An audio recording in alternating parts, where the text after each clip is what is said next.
Fox Sports. We are Fox Sports. We are San Diego.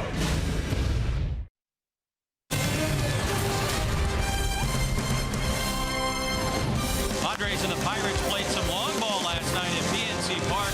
3 left the yard for the Padres, but it was not enough. 2 home runs for Pittsburgh, including that big pinch hit 3-run homer by Gregory Polanco, which turned out to be the difference in a 10-6 Pittsburgh win.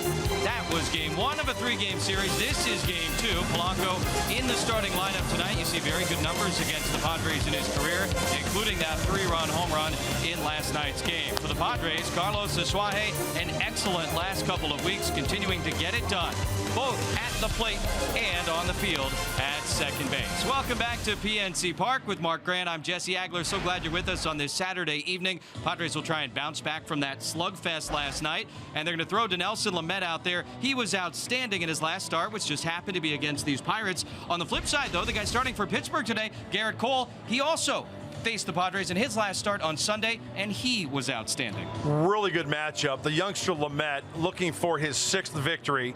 Cole, the veteran, looking for his 10th. If he wins tonight, it'll be the 4th time in double digits for the Bucco right-hander. So what did Lamet have working last time against these Pittsburgh Pirates? Remember the slider? Hey, break it out early. Just don't tuck it in your back pocket. Well, this is against Josh Bell the last time, and his repertoire of pitches, the change-up, the fastball, right? Have we seen the slider yet? No, we haven't. Fastball for a strike. Now, here's the thing I look at. Falling behind to Dinelson Lamet. So what does he do? He's behind in the count. There's a slider there. It's fouled off.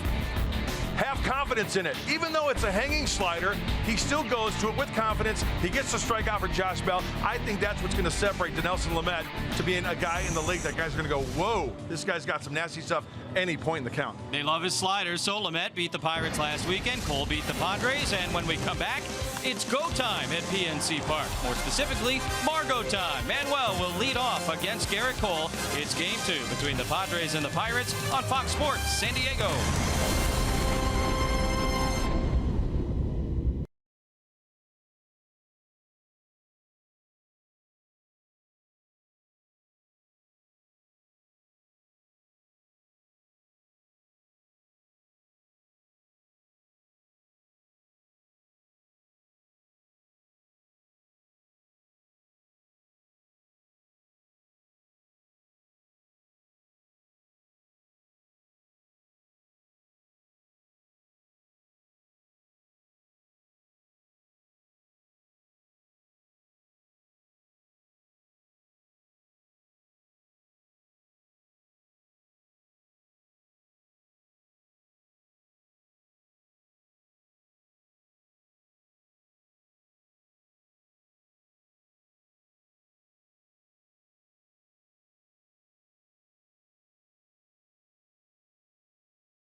PNC Park. We are attempting to get ready for baseball, but as you can see, it's raining. It was pouring a few moments ago, and we are going to be delayed very slightly, it appears, at the start. I don't think at this point it looks like the tarp is being brought out to cover the infield, but they do have the home plate area covered. They do have the pitcher's mound covered. That gentleman also is covered. And so we'll kind of wait this thing out. It was just sort of a very short, intense burst of rain, Mark Grant. And the umpires, I think, prudently said, all right, let's dry the field off. They came out with that drying agent. They raked around a little bit, and maybe they'll re-prepare the diamond for baseball in a few minutes. But this would not appear to be anything that will threaten us beyond maybe just the next few minutes. From our vantage point, the lights here at PNC Park showing some glistening on the infield where water looks like it's starting to stand around the third base area and shortstop area. The baseline's also glistening. That's a pretty good look at it right there. It's a constant, what would you say, like a medium rain right now? Not really hard, not really soft, but it's still coming down a little bit. I'd say medium is fair. Now they're coming out with the drying agent, Jesse, as you mentioned. Yeah, I think the encouraging thing is that they did not roll out the big tarp. Yes. And they did not cover the entire infield. They're just trying to feed really the chickens right now. Get through the next. That's what we do out in Alpine. When it like around noontime, you throw the chicken seed out there. Yeah. Time to feed the chickens. Well, you need your chickens to be well fed if you want them to produce. Yeah. So same kind of thing with an infield. You want it to be well manicured, well maintained. And the way these Major League grounds crews work, I mean, they'll have this thing. You won't know it rained when they're done with it. So they're out there drying it off, and I mean, the rain is already stopping. Yes. So it was, as they exchanged lineup cards at home plate, which typically takes place about 5 minutes before the first pitch, it was just pouring. But it only lasted, for 2-3 minutes like that. Then it let up, and now it appears to be moving out. There are some threatening clouds out in the distance. But outside of that, I think we're all right. Andy Green chatting with the crew chief, second base umpire Dan Isanya, about this whole weather situation. Andy, as he does every day, spoke with members of the media before batting practice when the Padres were out there. And some interesting things to say sort of about the state of his roster at this point. Let's listen in a little bit to what Andy had to say earlier this afternoon. Andy, to Nelson Lamet facing Pittsburgh for the second time. Anything that you want to see him do differently in this second outing? I thought he was really good last time out. I think he ran into some trouble late, tried to push him into the seventh inning. Outside of that trouble he hit late in the seventh, he was outstanding. Mixed his slider in well, fastball slider guy, no secret there. Willingness to throw the slider behind in the count and ability to execute that forced strike will make him successful. He showed that last time out. If he continues that trend, he's going to be successful. He's just been devastating against opposing hitters when he gets 2 strikes on him. His numbers rival anybody else in the game at this point. I know it's a relatively small sample size, but how powerful a weapon is that slider for him and just his ability to get ahead of guys? It's really 2 elite strikeout pitches. I mean, the fastball plays, it can punch guys out, and the slider is as good as anybody's in the game. So you're looking at 2 ways to punch guys out, and to him, it is about getting ahead. It's about throwing strikes, and if he gets ahead early and he's able to put guys away, he'll be very successful. As far as his ability to put guys away, right now is that the league not having seen him that much and he's getting strikeouts out of the zone. Does the league adjust eventually? Is his stuff so good that he's going to be able to continue that type of a pace? I think he's probably punching out a few more because they haven't seen him at the beginning, but he's still going to punch guys out. He's going to be up near the top of the league with guys that put guys away with the punch out. That's just the kind of pitcher that he is. So it's don't walk guys, get ahead of guys, willingness to throw the slider at any count. He's always going to punch guys out. So I think those are the main ingredients for success. Facing Garrett Cole for a second time, anything that you'd like to see your offense do in attacking him? No, we struggled with him last time. He pitched well against us. We didn't have a lot of really good swings against him. I know Dusty Coleman got him late for a home run on kind of a spinning slider. It's good stuff. It's a live fastball. He mixes well, and he's a guy that for us, we got to get on early, get our pitch early in the count, put a good swing on it. We haven't proven ourselves too effective if we wait till deep in counts on guys. So we're best when we're getting on guys early, and we didn't do that to him last time. So that's the goal this time. Can you give us an update on Matt Caesar? Yeah, he's probably sore today more than anything else. Took the fastball off the arm yesterday. Available. We'll find out how much activity he gets through in batting practice today to kind of determine in what capacity we use him. Definitely can pinch run, definitely can defend the field, and we'll just see if he's ready to hit today or not. So he did have x-rays, and presumably they came back negative? Yeah, x-rays were negative, which is good. He's a tough guy, so if anybody's going to play through pain, he's going to do it. What have your impressions been of Solarte at shortstop? I don't think any of us came in here with like this illusion that he's going to be like a world-class defender at shortstop. It's about the balls he can get to, catching, throwing guys out of first base. We knew going in range was going to be a problem. The whole point, though, is get the bats on the field. And I think if you look at our game yesterday, there's two ways to look at it. Solarte homered, had another hit in a crucial rally we had. Spangenberg was on base 3 times. Saswahe homered, doubled, walked. Those 3 guys accounted for pretty much the bulk of our offense. So if you're taking one of those guys out of the game, you're losing that offensive force that they bring. We know his limitations at shortstop. I just want him to make the routine play when he's there. Sliding over to third today, and Spange will be out in left field. So he'll be back at short. This isn't, hey, he's done at shortstop. We know where his best positions are. We know they're at third. We know they're at second. But this also affords us the opportunity to let other guys get at-bats and continue to do what they've done very well for us over these last month and change. And in the case of Corey Spangenberg and Carlos Saswahe, they've been 2 of our biggest offensive contributors over the last month. They've pretty much carried us at times. So definitely want to find a way to keep those guys out there. To what degree can you cover for him with shifting and positioning at shortstop? Can that have a big impact? You do the best you can with positioning. Positioning is a percentage game. You put a guy where the ball is going to go 50% of the time, that still means 50% of the time you're going to have to range to go make the play. So you try to put guys in the center of that. So at the end of the day, like the best shortstops in the league are going to have the best range, and they're going to make the plays most consistently. You try to help to kind of mitigate the complications that you have with putting a limited range guy at shortstop. But at the end of the day, like Soli's going to catch the ball, it's hit at him. That's what we're looking for out of him. He's going to turn the double plays at short and just be consistent making the routine play. Your starter tomorrow has been suffering a little bit, not doing that he was doing or not doing earlier. I think he's run into a few innings where things have kind of skewed the numbers fairly drastically. There's always a guy that's going to give up contact. He's always a guy that's going to get balls hit on the ground. Infield play is going to be huge for him. I think there's been times where more holes have been found recently than in the past. I think we always look to put a good infield defense out there the best we can when he's on the mound because he gets so much action on the ground. But I think for him, last couple outings, there's just been like 1 inning or 2 that's kind of skewed things. So we'd like to see him get back to just being consistent all the way through his outing. And I actually have a ton of confidence in him doing that. Now, this lineup for him, they're capable of running 8 right-handed bats out there that hit lefties very well. So it's a tough lineup for any lefty. But in Clayton's case in particular, because he's going to rely on sink and he's going to rely on getting up in the zone. And these guys handle some of those things very well.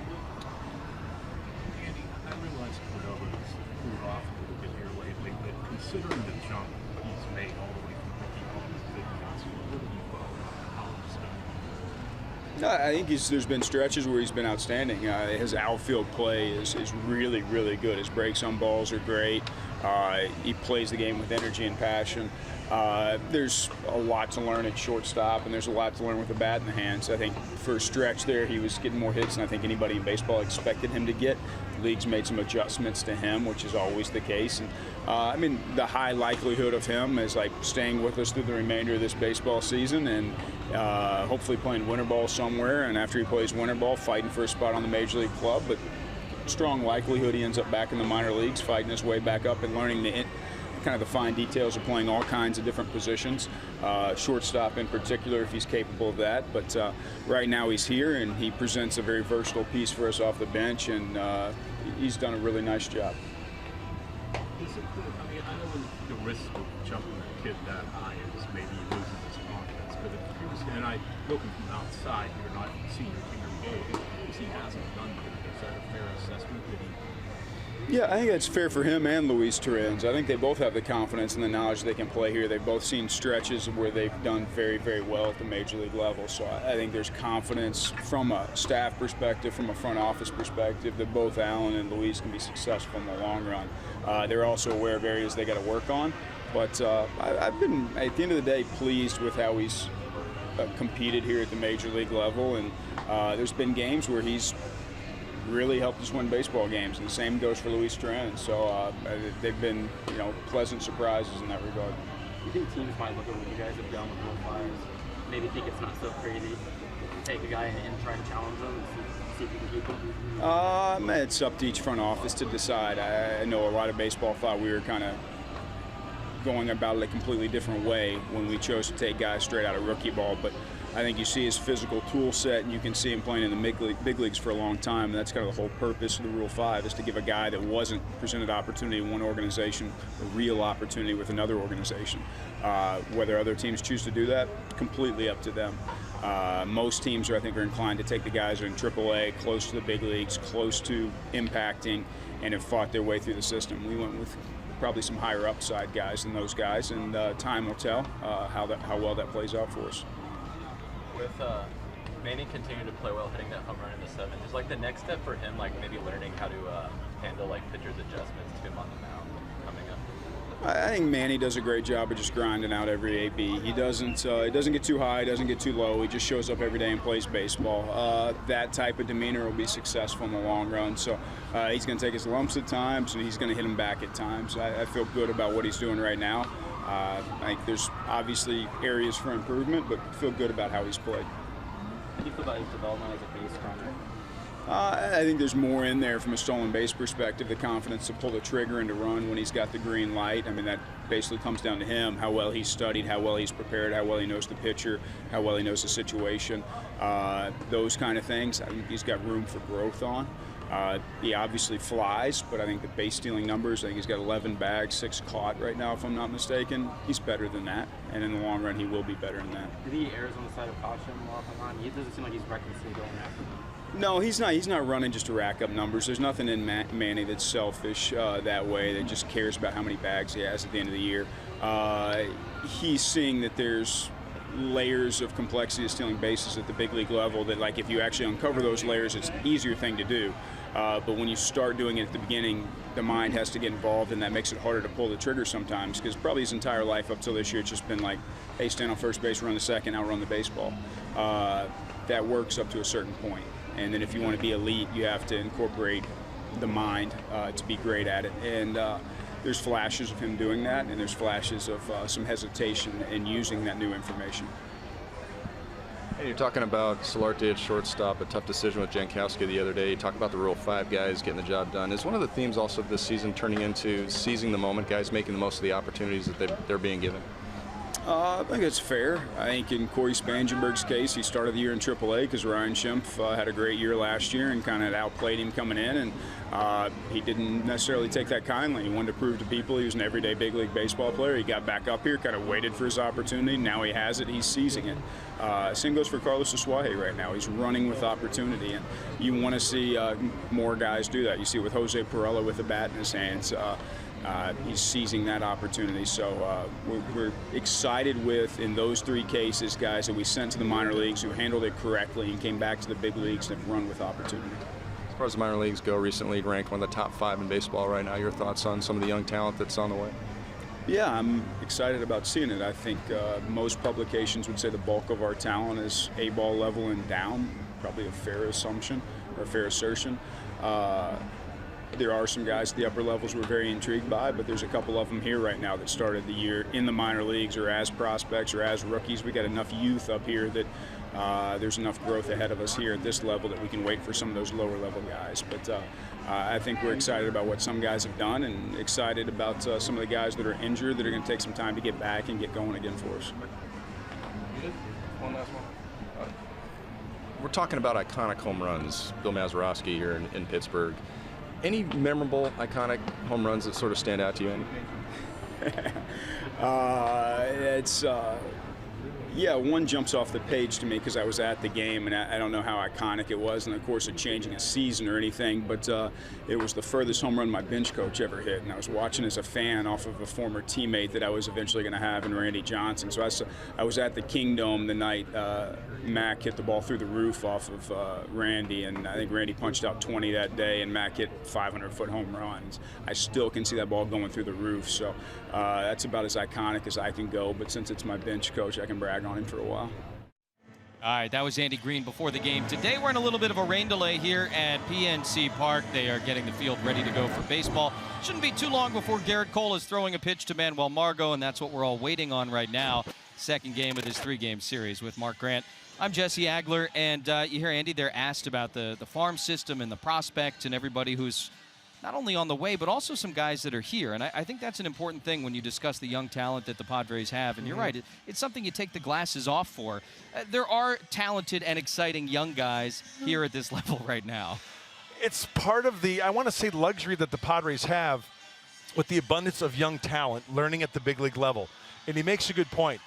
These guys are getting a chance to see what the best of the best is. Yeah. These young hitters, they're seeing the best 5 starters in each organization at the highest level you can play.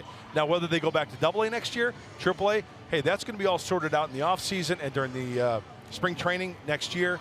But I'll tell you what, with the way the Padres are going, right, you compare what happened last year at this point and up to this point, Andy Green and his coaching staff, I think they've got these guys going in the right direction, development at the big league level, and then just take it from there. Learning on the job.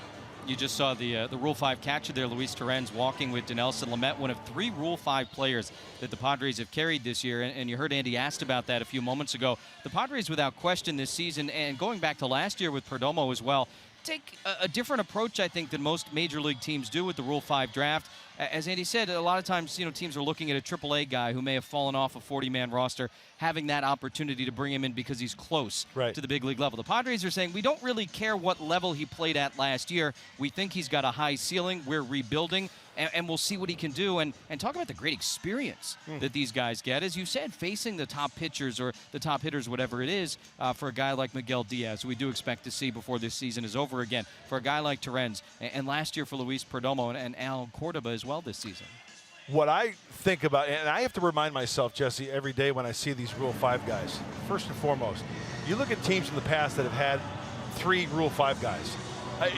The seasons have been treacherous. I mean, disastrous. Yeah. It's not been a disaster this year for San Diego. Sure, they're, 12, 14 games under 500. But the thing is, you've got to realize the Rule 5 guys that are on the Padres right now, they were an A-ball or rookie ball last year. I mean, that is a tremendous jump.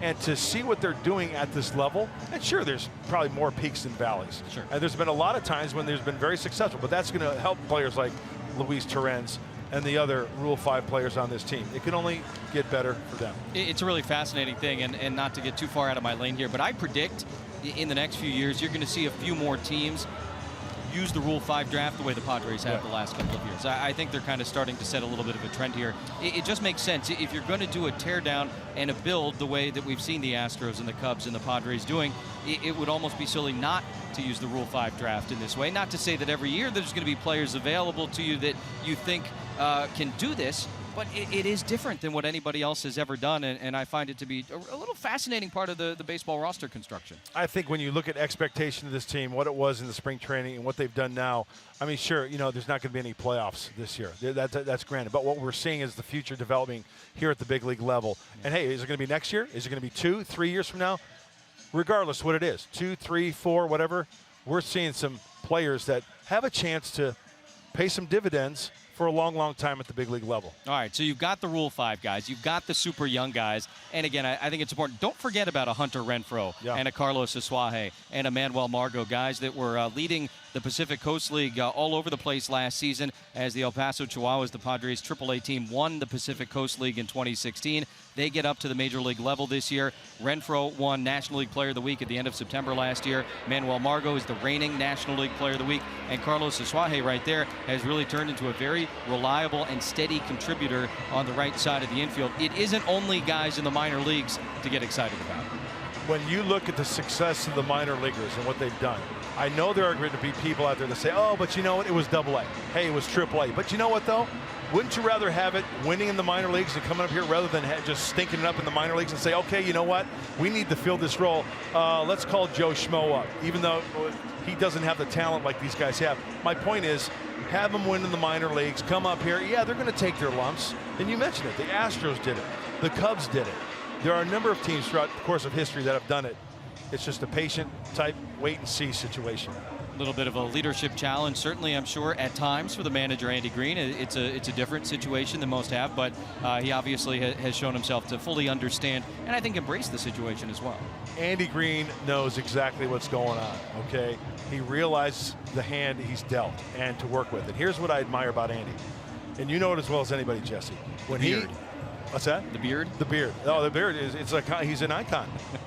He comes to the clubhouse each and every day to work, telling these guys, hey, we might not match up against the Dodgers on paper or the Mets or whoever it is, the Nationals, but you know what? We got to come with the idea to the ballpark each and every day that we're going to put ourselves in a position to win. Sure, we have to play a perfect game.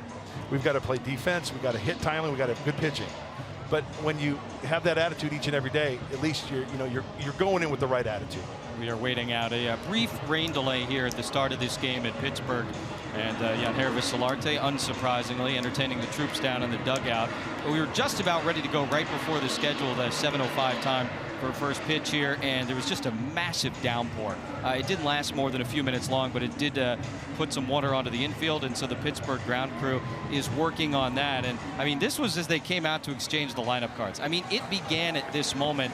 And you see the umpires, Dan Iasanya on the right there, he's the crew chief. He was waving Mark McGuire out. Mark's got the lineup card tonight. He's like, we're doing this. Let's go. Yeah, and it's just getting heavier and heavier and heavier. That is not a camera through a waterfall, folks. I mean, that's coming from the skies. So they were trying. And I think if the rain maybe would have lasted a fewer moments. Right. Then we would have been able to start on time, but it did some damage on the infield, and now these guys are out there working as hard as anybody to get the field ready to go. And as you said, they're feeding the chickens out there, but it's beautiful now. I mean, you got a couple of gray clouds in the vicinity, but overall, a very nice evening on what was a very beautiful day here in Pittsburgh. Yesterday, it was hot. We obviously had the 2-hour rain delay before the start of last night's game. Here today, temperatures were much cooler, much more comfortable, and a beautiful day. But in this part of the country, you never know what you're going to get weather-wise. It can change pretty quickly, and that's exactly what happened. Checking in on some other things from around baseball. You've got some big-time performers as of late. Mark Grant, I'll put you on that list because you're always hot, but Jose Altuve, he's been hot all season. Last 11 games hitting over 460. I mean, he is just having an incredible year for those Astros. Paul Goldschmidt, I saw one article today talking about him in the MVP conversation for the Diamondbacks. Eduardo Nunez traded from the Giants to the Red Sox last month. He's had a nice week in Boston. And Nolan Arenado, another guy that seems to be consistently part of the good things that are happening over in Colorado with the Rockies. It's National League West. It is not a joke. We were just talking about it and where the Padres sort of fit in, both now and in the future. But the Diamondbacks and the Rockies, does one of those teams maybe this year surprise you more than the other and the success that they've had? I picked the Rockies to be the wild card. Oh. Mark Sweeney said it a while ago, maybe a couple months ago. He said there was going to be 3 teams from the West in the playoffs. And it looks like Mark's really on the money right there.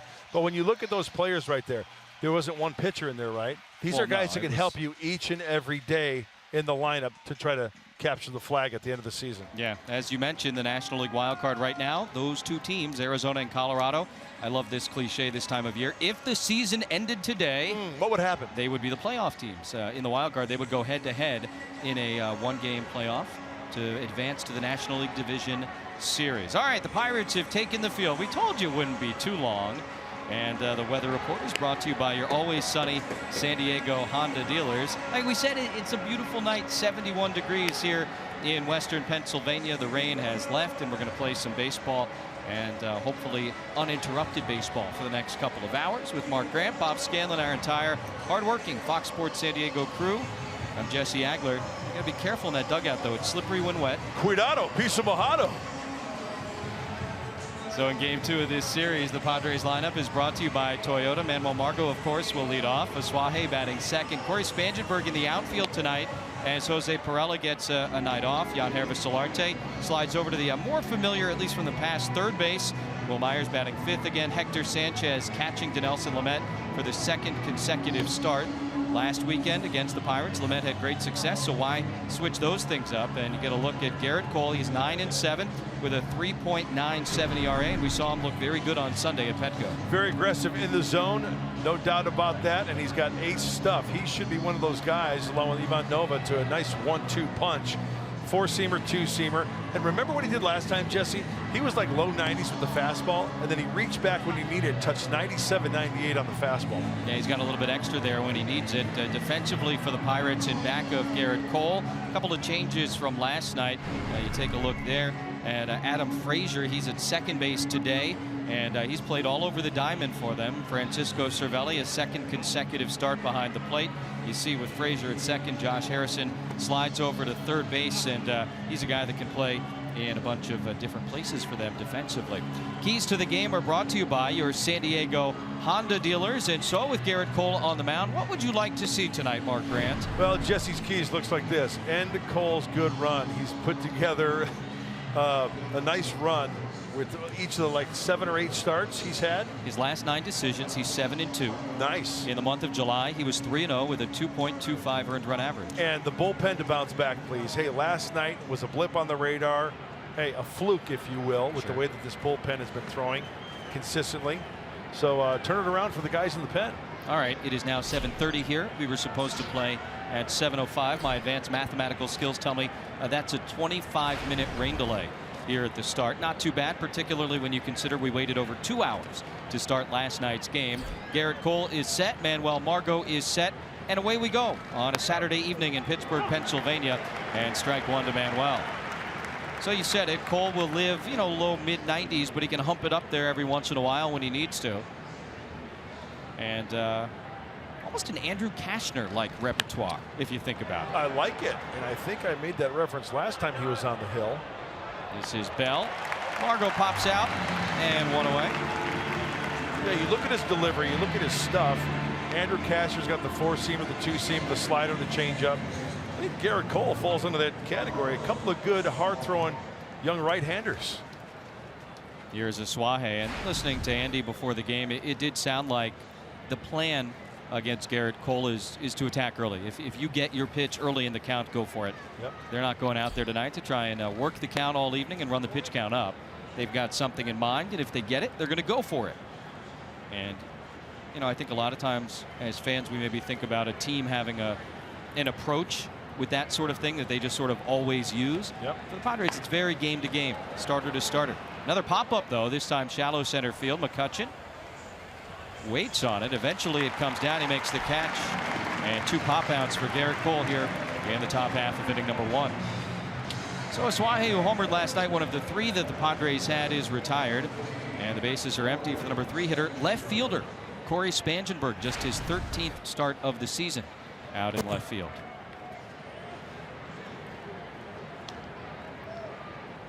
You're going to see that a little bit tonight. Yeah, you got the egg crate back there to get all the muck off the bottom of your cleats. Wet grass, you walk on the dirt, and you won't get your spikes getting into the dirt. You lose traction. For the good footing on the hill. Yeah. You ever use the tongue depressor out there, the popsicle stick? Yeah, but you use your opposite hand so you don't slip and cut your throwing hand. That's a good tip. Yeah. Bounces the breaking ball. 1-1 to Spangenberg. Corey, couple of hits, both singles last night. Also the bases loaded walk. I learned that one in high school, actually. Makes sense. Yeah, as a pitcher, you want to protect your throwing hand and arm as much as you can. You see guys with their right hand, if they're a right-hand pitcher, and they're like digging at their cleats and stuff. You know, you slip and you catch a spike and slice. You know, next thing you know, it's you need a pint of blood. You're out of the game. That's pretty extreme. Well, yeah, I guess you hit an artery. Can happen. Sure. Really imagine the worst case scenario here. Some coach put a scare into you when you were 16. Spangenberg fouls that one down the left field line. 2 balls and 2 strikes. Padres are swinging early, Jesse. Just like Andy Green said in his pregame presser, trying to attack Garrett Cole. Spangenberg's got some friends and family in. A 5-hour drive from where he's from in Pennsylvania. And now a full count, 3 balls and 2 strikes.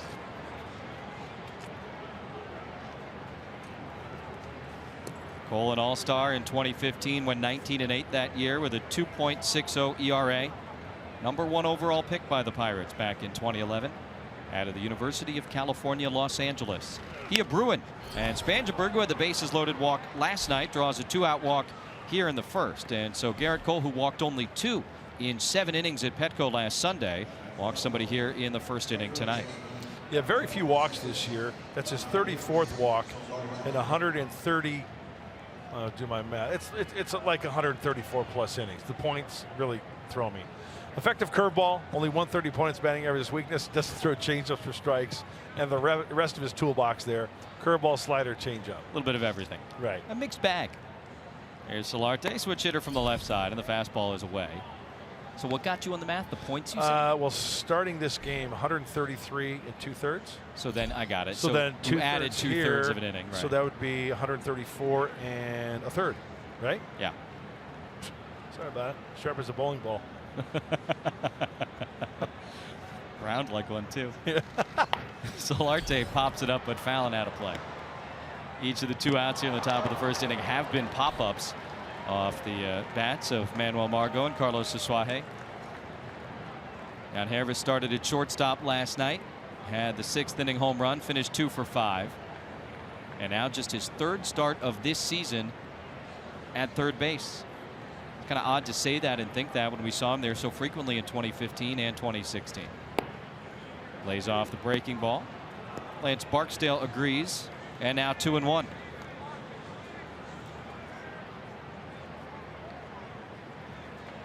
Dinelson Lamet is in the bullpen.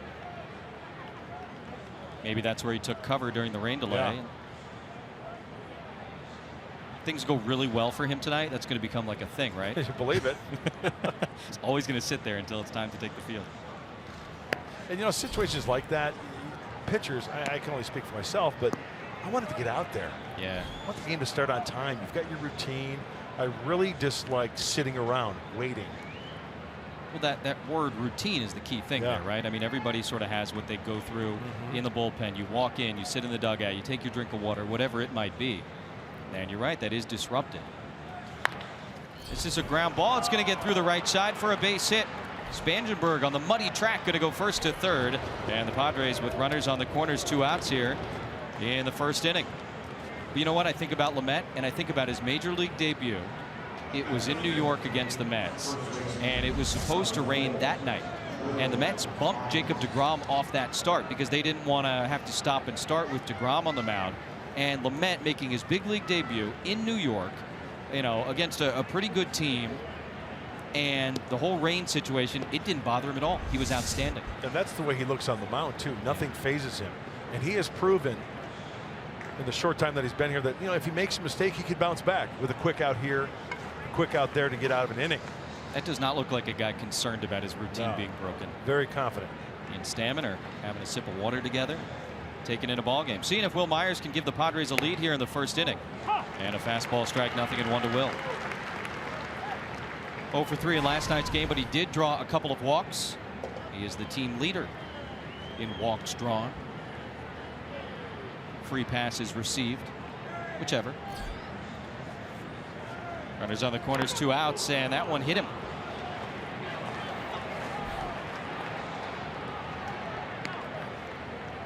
I imagine the Pirates are going to want to take a closer look, as we will. Looks like it hit his right forearm, right?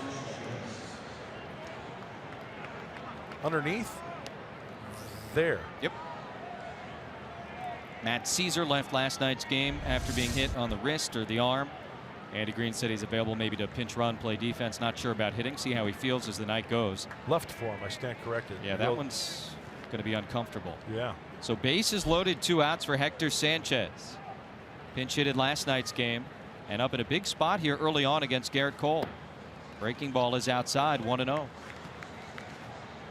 Pirates, by the way, have a reputation for pitching inside more than any other team, and it's more than just a reputation. They do. Unlike most every other team in baseball here in 2017, they work into everybody, and because of that, they do hit guys. It's just sort of part of the cost of doing business for Ray Searage and this pitching staff. That's been the big hot topic the last couple of years. Yeah. So my flip side to that is, hey, other teams got to pitch inside too, and if guess what? If the opposition hits the Pirates, they can't balk at that. No pun intended.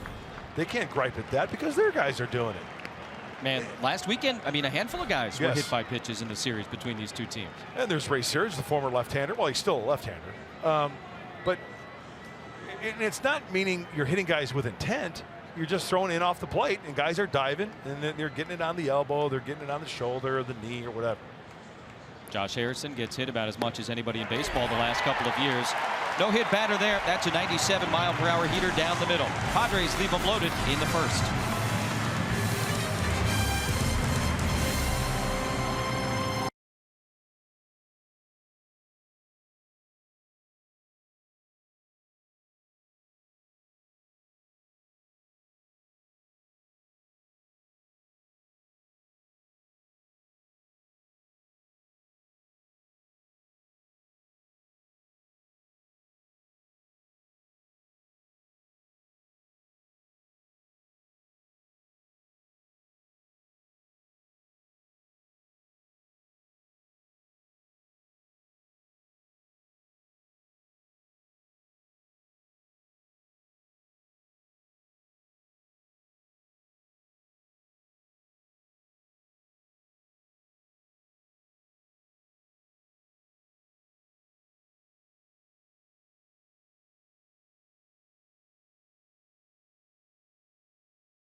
Last time facing Pittsburgh, going 7 strong innings. 7th strikeout for Lamet, out number 2 of the 6th inning. That'll work. Thank you very much. Nice job by Lamet. That'll end the 7th for the first time. Dinelson Lamet is through 7 innings. They're shutout innings.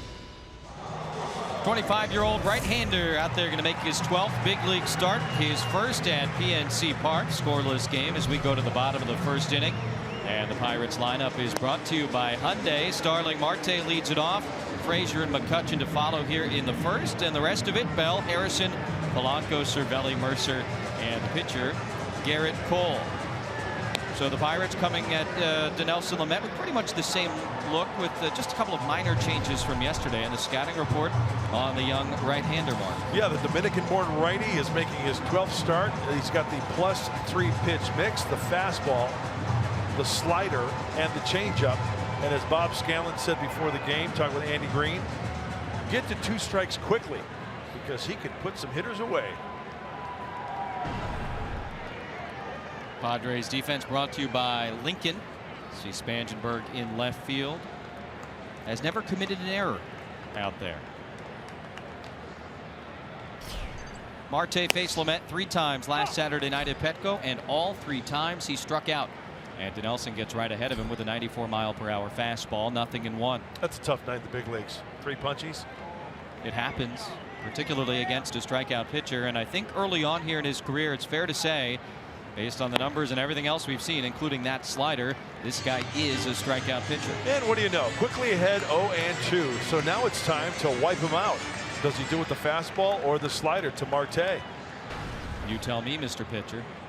I say slider off the plate. Make him go fishing. Throw some chum out there. It is the slider. He lays off of it, and that'll be part of the adjustment, I imagine, that the Pirates make today. They saw it last weekend, and they kind of know the MO a little bit. And so is it up to him to adjust, or do you just say, hey, I think it's good enough to get you? I think it's good enough to get you. Yeah. The slider will always get you. How about fastball way up, Hector Sanchez says. These two work together. And Lamet's start last week, and the fastball is up at 95. See, here's what you want to do. You want to try to put him away quickly. Maybe 1 pitch to have the hitter chase. You don't want to go 3-2 after going 0-2.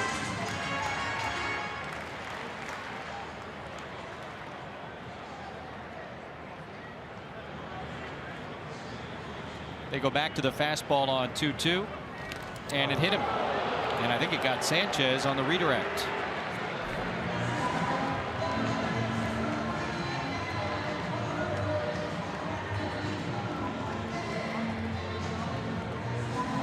Well, that's a shame. That hurts because quickly had 0-2 and misses big time with the fastball. Big time because he wants it down and away. And this one leaks up and in and gets Marte on the left tricep. And then, as you mentioned, Jesse, it gets Hector Sanchez.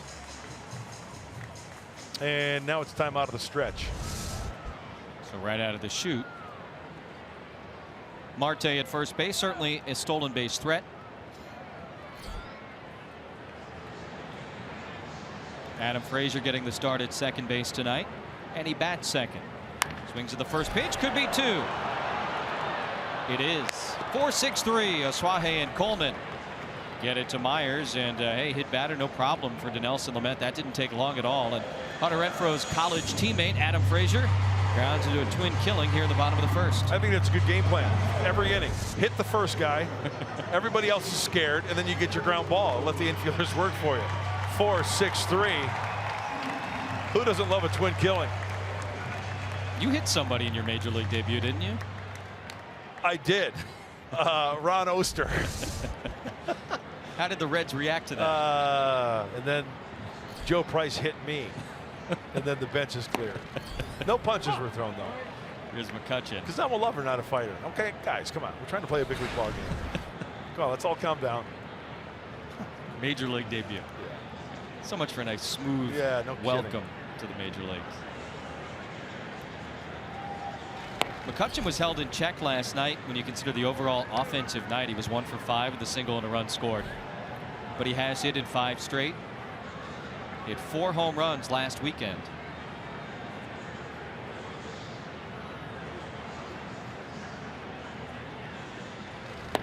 Swings through that fastball, 95 from Lamet. And Dinelson ahead of McCutchen, 1-2.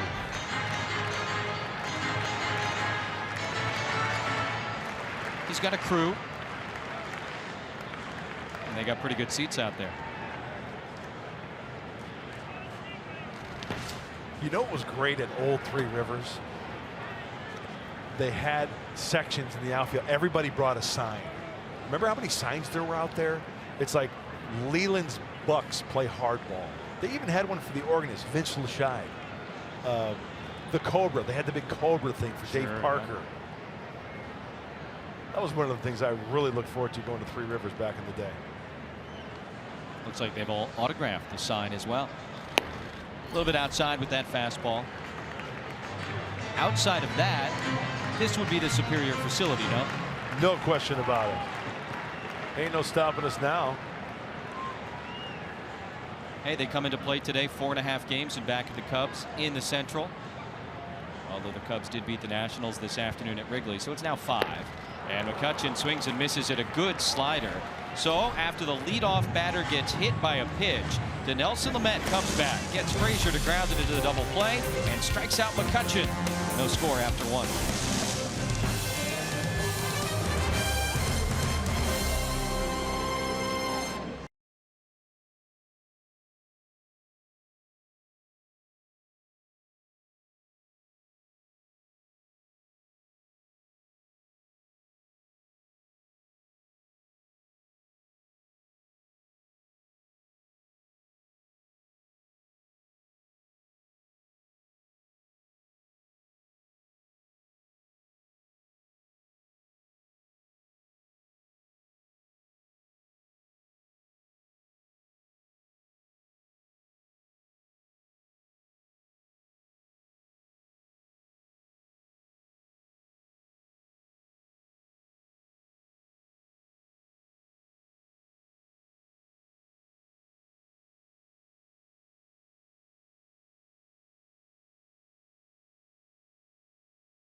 here at PNC Park in Pittsburgh, Pennsylvania. Time now for the Fan Diego fans of the game. A couple of the Friar faithful among the what do we call them? The Pirate fans? Yeah. Something with Pirates. The Jolly Roger lovers, you know. The Bucco faithful. Yeah, a lot of gold. You call it yellow or gold? They get very upset if you call it yellow. Okay, I'll say in the whole city. In respect to the Pirates, black and gold. A lot of that going on here. But every time we see some Friar faithful, hey, they're intermingling with the people, having a talk about the game. Hey, where are you from? There's a Villanova fan. Is that Mr. Caesar? I bet you I think that's Mr. Caesar. I've met him before. Hunter Renfroe leads off against Garrett Cole, then Dusty Coleman and Dinelson Lamet, bottom third of the Padre batting order here. After the Padres had the bases loaded, 2 outs in the top of the first inning, but Hector Sanchez struck out. That was that. And now back to work against Cole. Renfroe 20 home runs here in his first full season in the big leagues. 11 games at the major league level last September. All he did was hit .371 with 4 homers, 3 doubles, drove in 14, and hit .409 in the final week of the season to be the last National League Player of the Week of 2016.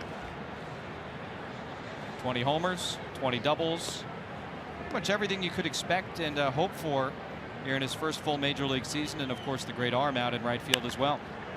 Strokes that one out towards left center. What a routine play.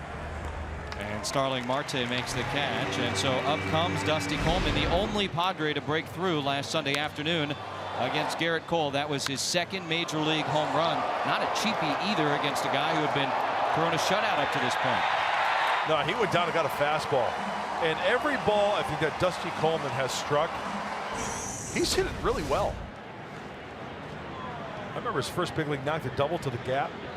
Ball that was smoked. That home run was, both of his home runs were hit really well.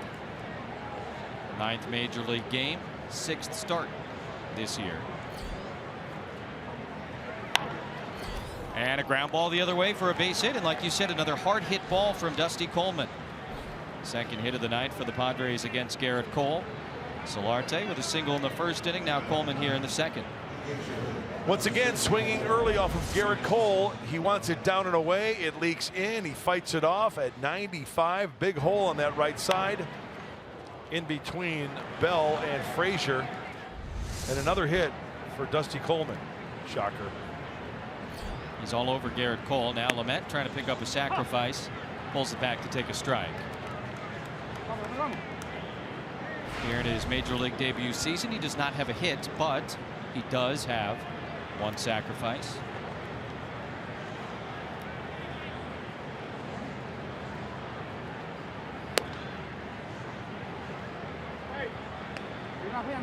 What was your approach as a pitcher when you had a guy up there bunting? I mean, did you just want to lay it up there and let him do it, or were you trying to get some bad contact, or what?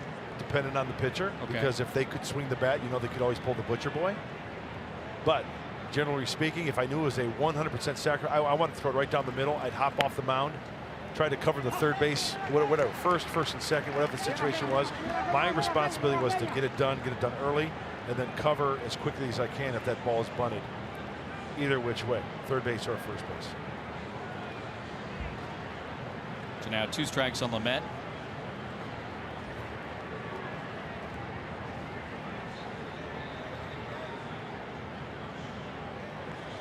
There's your butcher boy, and he lines one foul. Not a bad idea.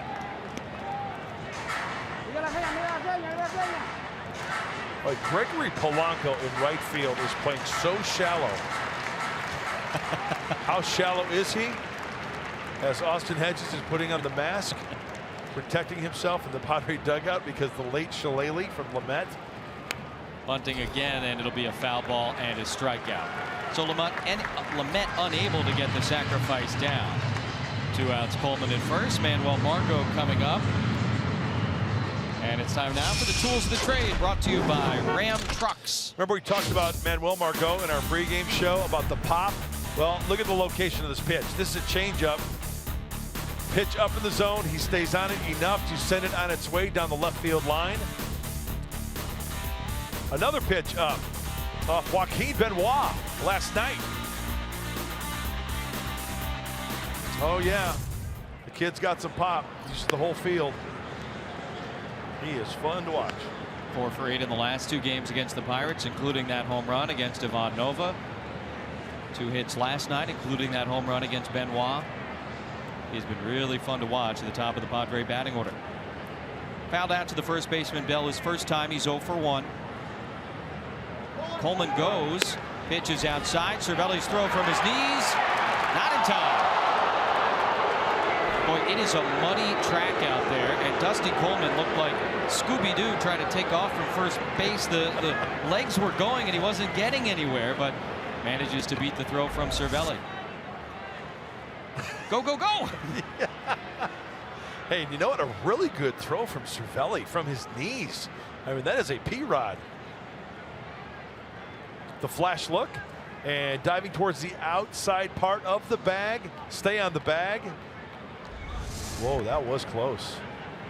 Clint Hurdle will not challenge it, so Dusty Coleman collects his first major league stolen base.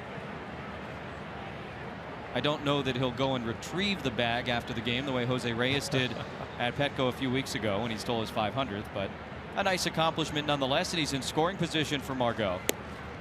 And that one misses. So it's great. Guys firsts, right? It's fun. It really is. Maybe he will take it home. I don't know. Probably not.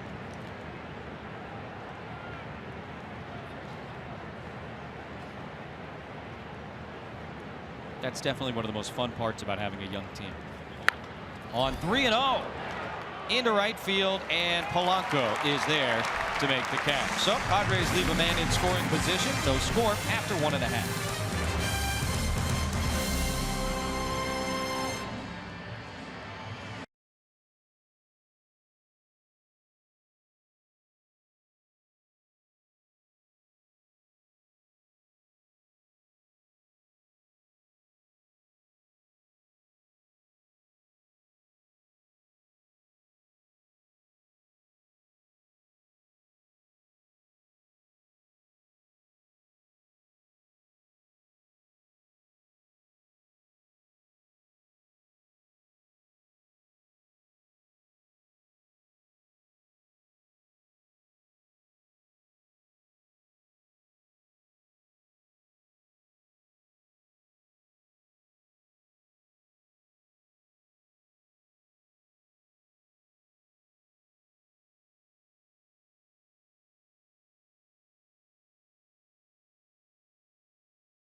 I mean, the fastball plays, it can punch guys out, and the slider is as good as anybody's in the game. So you're looking at 2 ways to punch guys out, and to him, it is about getting ahead. It's about throwing strikes, and if he gets ahead early and he's able to put guys away, he'll be very successful.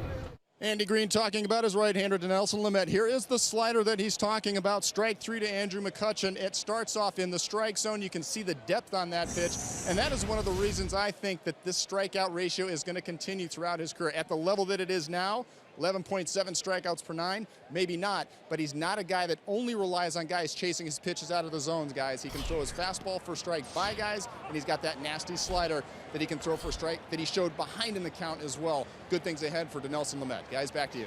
Thank you, Bob. And guys, I'll ask both of you as he goes to work on Josh Bell here. I mean, it seems to me as sort of just a guy that doesn't know about pitching the way you guys know about pitching, but he'll throw the slider to get guys to chase it. He can throw it for a strike, and that can't be the easiest thing to do for a young guy at this point in his career. No, and what I say to that is, let's say it's 0-2. It's easy for a guy to bounce a slider. Well, at this level, you'll get hitters that just spit on that.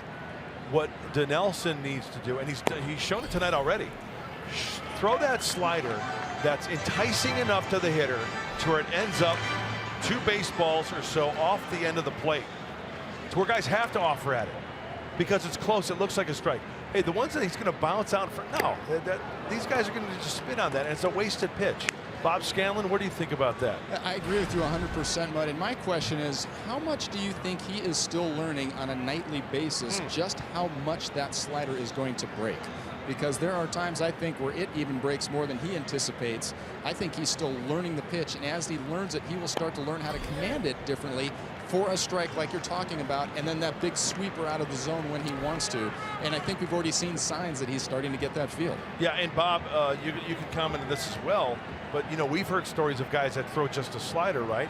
But they'll wrap it a little more, and they'll create a bigger break, maybe throw it earlier in the count to get ahead, and then that nasty slider where it's not as big as a wrap, and it's a tighter, more depth of a slider for the punch out.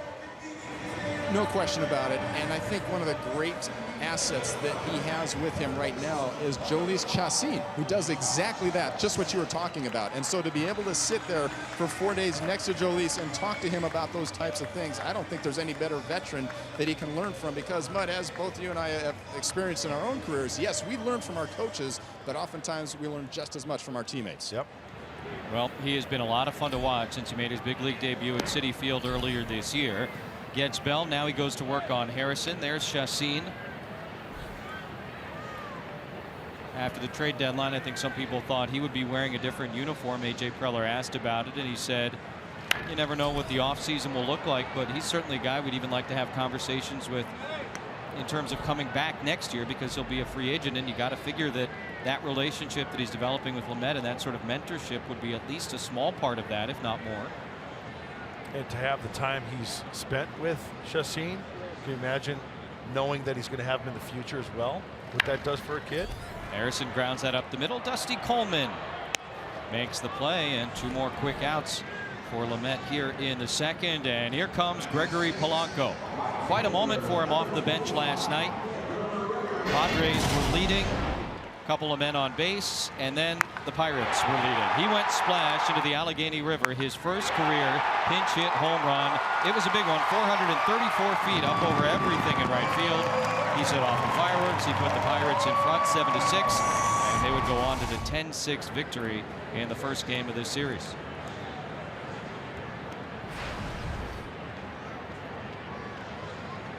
.43 home runs now have gone into the Allegheny River here by 29 different players. Ballpark opened in 2001.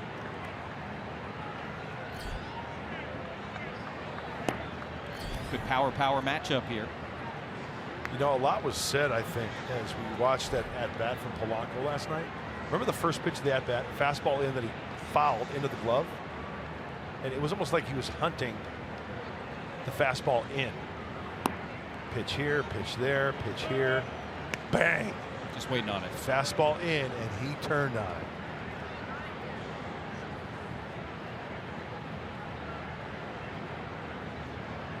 So let's see if Lamet counters. And it doesn't mean you can't pitch inside. You got to get it inside more, but see if he goes maybe soft away, breaking balls away, back door. That's a fastball away. He reaches for it, pops it up. Solarte and Coleman. Oh, it'll be Solarte. Second put out of the inning, and a 1-2-3 second for Dinelson Lamet.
hit by throws. Here's a swing and a hit by ball going deep left. They do it.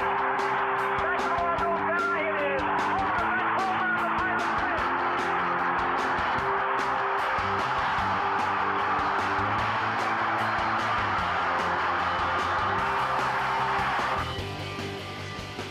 1960 World Series, one of just 2 ever home runs to end a World Series in a wild 7-game set between the Pirates and the New York Yankees. I think the other thing people remember about that World Series, aside from just the Mazeroski home run, is that when the Yankees won, they won big. And then the Pirates won, it was all these squeakers, including, of course, the walk-off blast in Game 7.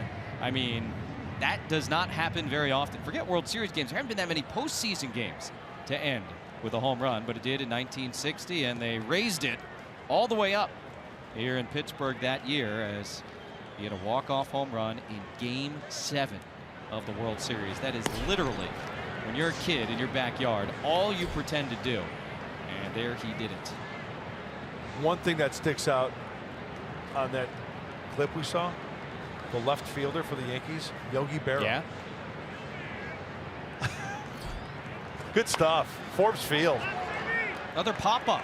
We've seen more than our fair share of those tonight from both sides, and Harrison, coming most of the way down towards home plate, makes that catch. So Carlos Asuaje now 0 for 2 as he led off here against Garrett Cole in a scoreless game in the top of the 3rd inning.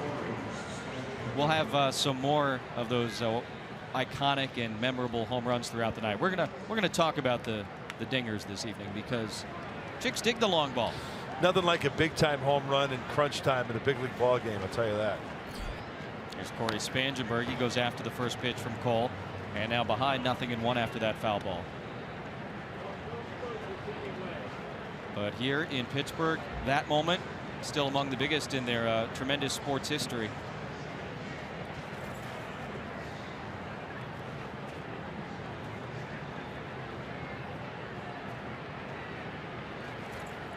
Spangenberg walked his first time up. Padres had a little bit of a 2-out rally going in the first.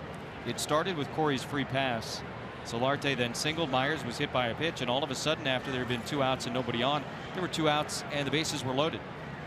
Padres could not cash in. Now Spangenberg behind 1-2. You know, we talk about that 1960 team, and then you fast forward to the early 90s. Pirates had some darn good teams, just couldn't get past the Braves. And there were many times that a lot of people thought that that Pirate team with Jim Leyland was going to, after the 92 season, I mean, for years to come. Not the case. Didn't happen. It was a long time before they made it back to the playoffs. And they had their run the last couple of years. And the question, I think, right now is, where are they in their window? Yep. Breaking ball. 20-year span. No playoffs for the Bucks.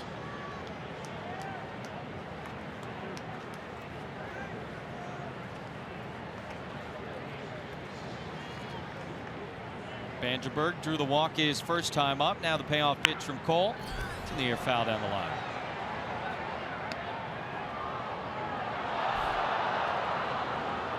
Be interesting to see how the Pirates play it out here the rest of the way in 2017.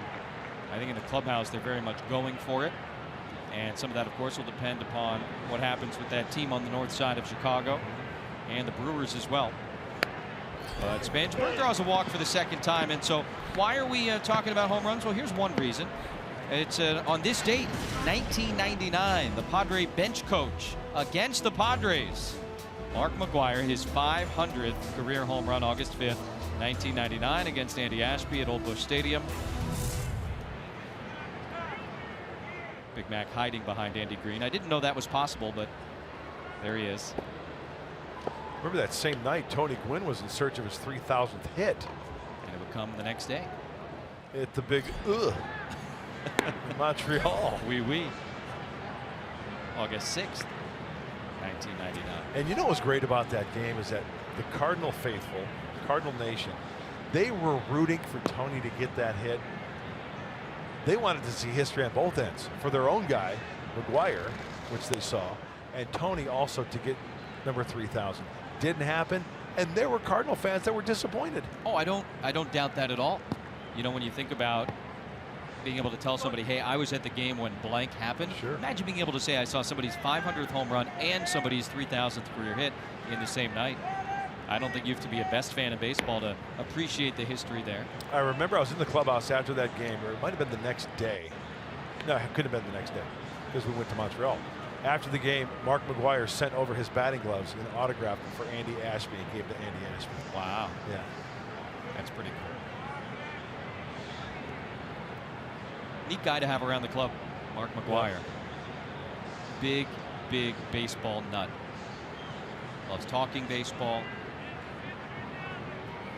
Nice resource for some of these young guys. Little roller back to the mound. Cole will have just the one play. So that puts Spangenberg at second base. Now 2 down in the 3rd inning.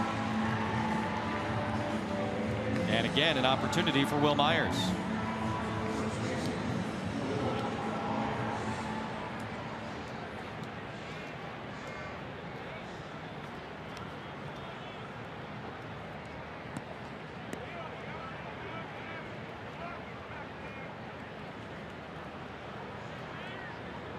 See Myers with the black tape on the wrist. That's where he got hit. He was not wearing that his first time up.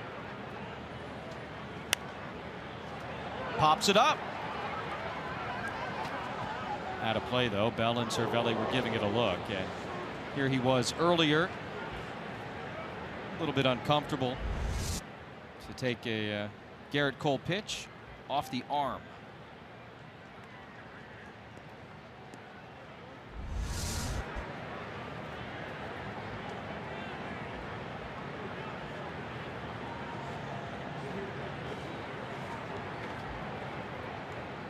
Boy, you know, the technology these days. We just saw Bill Mazerow. Was that in high def, by the way? It was not, actually. It was standard definition. Oh, okay. In the 1960 World Series. It was in color, though.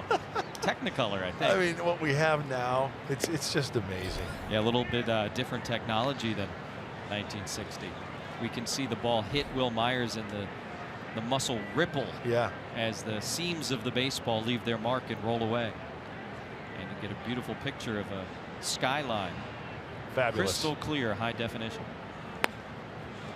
The downside, of course, is they see us in HD. That's true. That's a good point. 50 pitches now for Cole, working here in the top of the 3rd. Last night looked like we had a pitcher's duel on our hands. The game was scoreless through 4, and it ended up as a 10-6 Pirate victory. See how this one unfolds as Myers hits it hard but foul. And now 2-2. You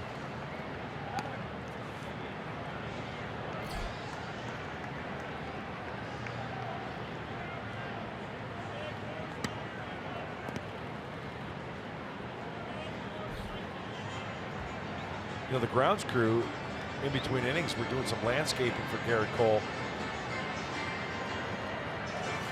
as he goes to the egg crate again to get the mud out of the spikes. His landing area right here.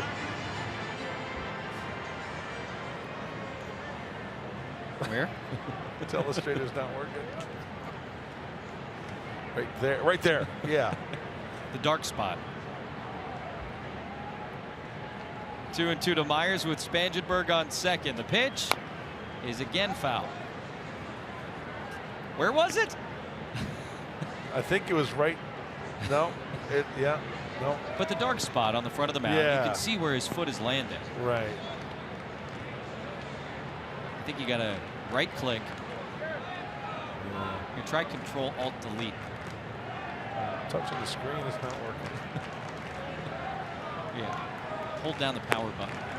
Myers lays off. They check it first. Nope, says Trip Gibson, and now they count full. 3 balls and 2 strikes. Oh, let's see if he went from the side. I thought he might. You're insane. If that ball hits the bat, it's no, a fair it isn't. ball. What does that have to do with it? There's nothing in the rule book that says if it's a fair ball. There's nothing. That's a foul ball, and he swung clearly. That's the problem. What's the problem? What does the rule book actually say, by the way? It doesn't say anything about it. That would be a problem. It's an umpire's judgment as an offer. Did he intend to offer? So all that stuff That's about breaking the wrist, none of that that's matters. backyard wiffle ball stuff. Correct. So break your wrist. an attempt at the offer and attempted the offer means anything. So if the guy flinches, so if the guy doesn't break it, so a guy could go like this. And he didn't break his wrist. I know, I'm saying the wrist thing. So that's not a swing? That's a swing, and that is in left field, and a nice sliding effort by Marte, but he can't make the catch. Spangenberg will score. Myers gets to second base, and the Padres on a full swing take a 1-0 lead here in the third.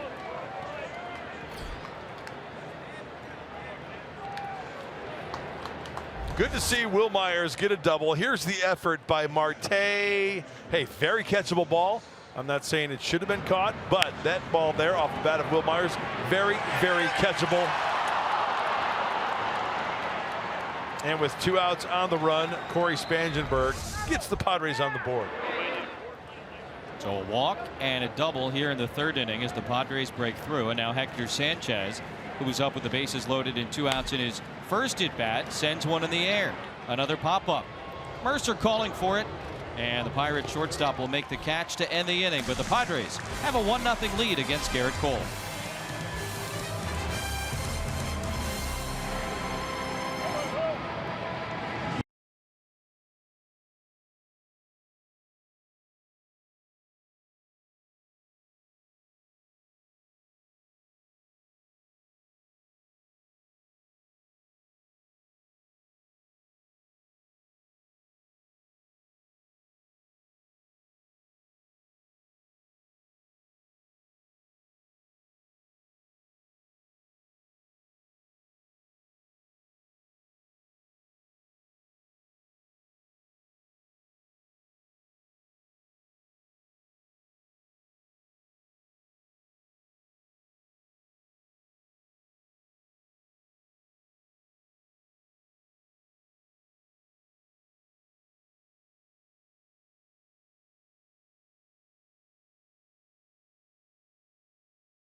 It's just telling myself, hey, get a good pitch, put a good swing on it, and then a good chance the ball's going to leave the ballpark. So, that's the way I hit basically my whole career. I have a lot of these young hitters ask me, hey, did you ever try to hit a home run? I can honestly tell you I've never been in that box and tried to hit a home run ever.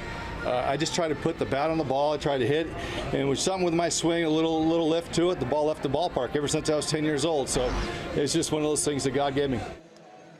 Mark McGwire flashing back on the home run that he hit this day back in 1999 against Andy Ashby and the San Diego Padres. And what was interesting is what led into that conversation as I asked him, were you nervous? Were you thinking about it? Were you pressing at all to try to get home run number 500? And you saw his answer right there. No, not at all. He never even tried to hit home runs. The other thing that he mentioned, guys, is he always saw Andy Ashby well. Sorry about that, Ash, but he was looking forward to getting number 500 against you. Guys. Thank you, Bob. It's so fascinating to me when you hear these guys say, I've never tried to hit a home run. And most of them say that. They say you don't go up there looking to hit a home run. You just sort of have your approach, and when it happens, it happens. And not to say circumstantially or situationally it hasn't happened where a guy has tried to hit a home run, but for someone to go deep as many times as he did, to say, I never tried to. It's just something that happened is pretty remarkable to hear. Cervelli leading it off here in the bottom of the third inning against Lamet, and that's a foul ball. Came up and got him in the batter's box. Here are the active home run leaders in all of baseball. Albert Pujols this year joined the 600 home run club. Miguel Cabrera closing in slowly but surely on 500. Adrian Beltre right there with him. Carlos Beltran, Edwin Encarnacion. I would not have guessed was fifth right now. I wouldn't have guessed that either. I would have lost that bet. Players. So he's fifth. Along with his parrot, because I believe the parrot has rounded the bases on most all of those 300 whatever home runs. 0-2 from Lamet, and Cervelli fouls that one off of Hector Sanchez. My goodness.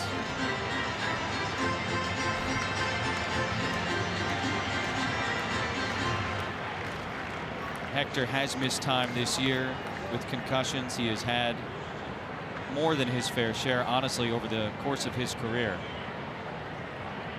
Was that on the backswing or a foul?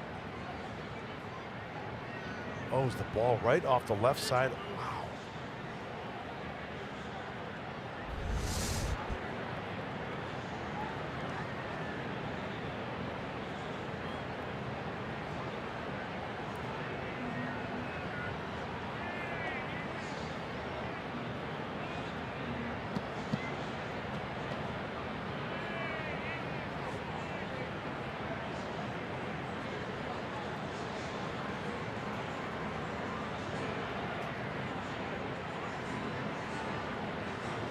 Andy Green looking back towards the dugout. I would not be surprised if either Austin Hedges or Luis Torrens came out.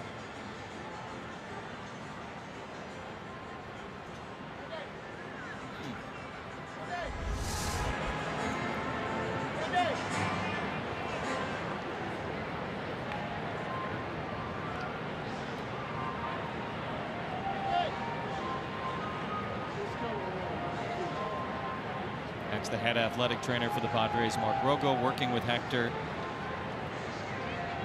Austin Hedges has strapped on the chest protector just in case, it would seem. Looks like he would be the guy as Torrens just walked past.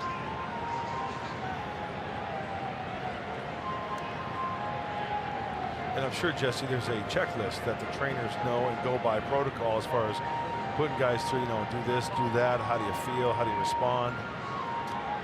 But I tell you what, the Padre catchers this year have just gotten beaten up.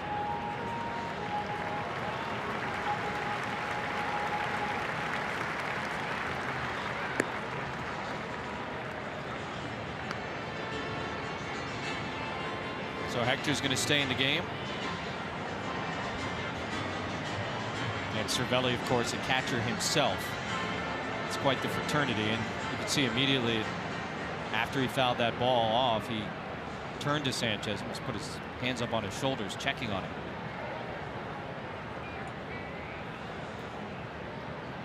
On 0-2, he lays off that tough slider. Now ball and 2 strike to Cervelli, leading off here in the bottom of the 3rd inning. Mercer and Cole, the other scheduled hitters here against Dinelson.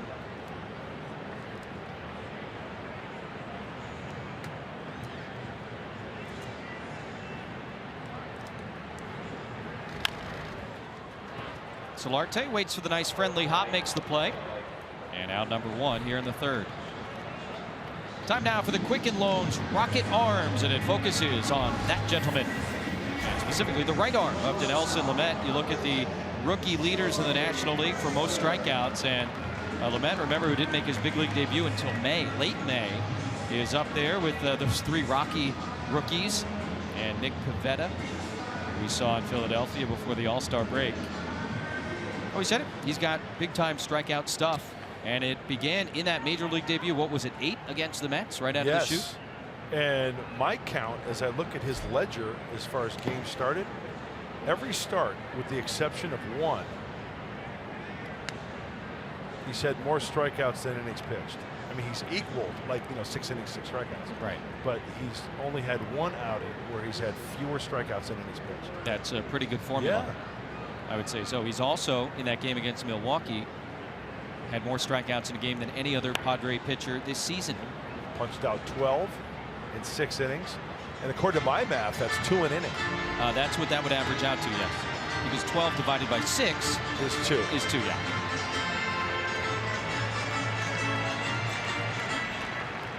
You guys actively think about strikeouts as pitchers? You kind of have to, right? We just talked about, McGuire and these home run hitters. They go up there and they say, oh, I'm not up there trying to hit a home run. But at times you're going for the strikeout, right? Absolutely. Yeah.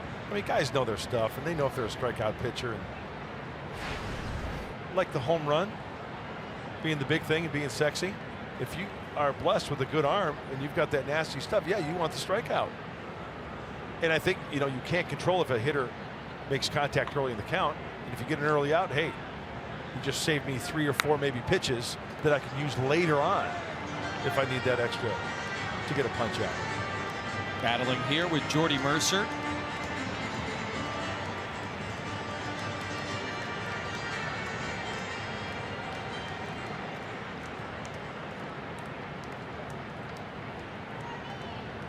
Lamet is set as the Pirate shortstop waits. Check to swing. I remember being a teammate of Randy Johnson's in 1992 in Seattle and seeing him throw a 24-pitch inning, strike out the side, walk off the mound, pumping his fist and just, And then I see another inning where it's a 5-pitch inning and he's walking off the mound shaking his head. How dare they hit me? I don't understand how they put the ball in play. Randy, you just threw 5 pitches in an inning. Right. That's an inning. Imagine what you've saved for later in the game. Speaking of strikeouts, the high slider up and out of the zone for Jordy Mercer. We saw that last weekend too. Yep. From Lamet, working the slider up for a called strike a couple of times, certainly for swings and misses. So 2 outs, bases empty. Garrett Cole, the pitcher, takes a fastball strike. Only one man has reached so far against Lamet. It was the leadoff hitter Starling Marte. He was hit by a pitch. I believe it was the very next pitch. Adam Frazier grounded into a double play, and so Lamet has faced the minimum so far. And now ahead, no balls and 2 strikes.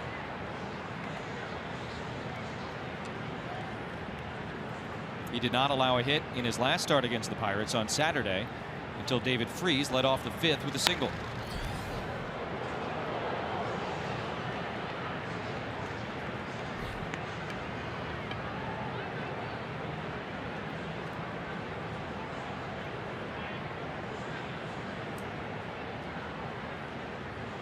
Foul ball will bring a smile to anybody's face. Saw that in a fortune cookie once. Did you? No. That's a good one, though. But you just worded it, in a way that, it was very prophetic. Yeah. And I think fair and true and accurate. Did you ever catch one as a kid? Nope. How about you? No. Anything close? Yeah. Spring training game. Does that count? Doesn't count. Okay, then no.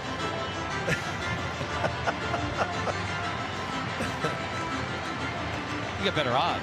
Yes. Smaller stadium, fewer people in attendance. Yeah. Cole making Lamet work a little bit here with 2 outs and the bases empty in the 3rd. A 2-2 right there. Nasty slider freezes the opposing pitcher. 3 strikeouts for Lamet. 9 up, 9 down.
PNC Park, and in keeping with our theme of iconic home runs, here's one for you. Game 6 of the 1975 World Series. Carlton Fisk gets a hold of one down the line. He wills it to stay fair, hitting the foul pole.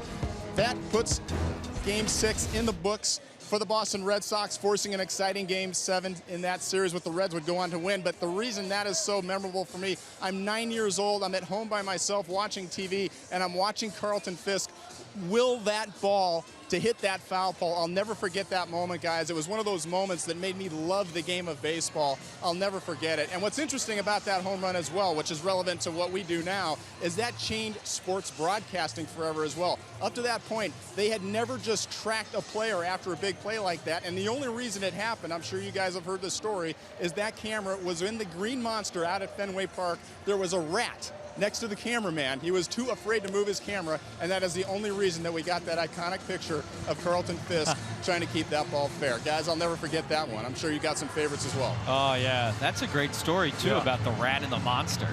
You don't want a rat in your Green Monster. I mean, it's just, there's not a lot of room back there. No, and if you think about it, it is a great story because the whole, everything was focused on the ball, follow the ball. Yeah.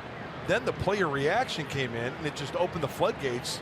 People want to see what a player's reaction is. It humanizes the moment. Yes, and great. That's one of the great reactions to any sports moment ever. Carlton Fisk going up the line, trying to wave it fair. And he moved the arms just enough. It's got to be a really great dramatic moment if you end up losing the series, and it's still a great piece of history, right? Absolutely. Because there are a lot of great moments that sort of get lost to history because the team doesn't win the game or doesn't win the series. But that's how good that one is. It overcomes the fact that the Reds won the World Series the next night. Remember, Scan talked about watching it on TV. I remember my dad allowing me, because it was a school night, and I remember my dad allowing me to stay up and watch the game. Big deal. Oh, it was great. Yeah. Going to school the next day and talking to all my buddies about, hey, did you see that game? Good stuff. Here's the 2-2 to Renfroe, and Hunter sends one foul. It's also cool is that big time moments like that. If you're a fan, you know exactly where you were when it happened. You can picture the living room or the sports bar, wherever. Yeah. Hard hit and through for a base hit. So those are a couple of the big time homers in baseball history. I think for the Padres there is one that stands near the very top, if not at the top of the list. It was 1984 and the National League Championship Series. Deep right field, way back, Cotto going back to the wall, it's gone! Home run, there will be tomorrow!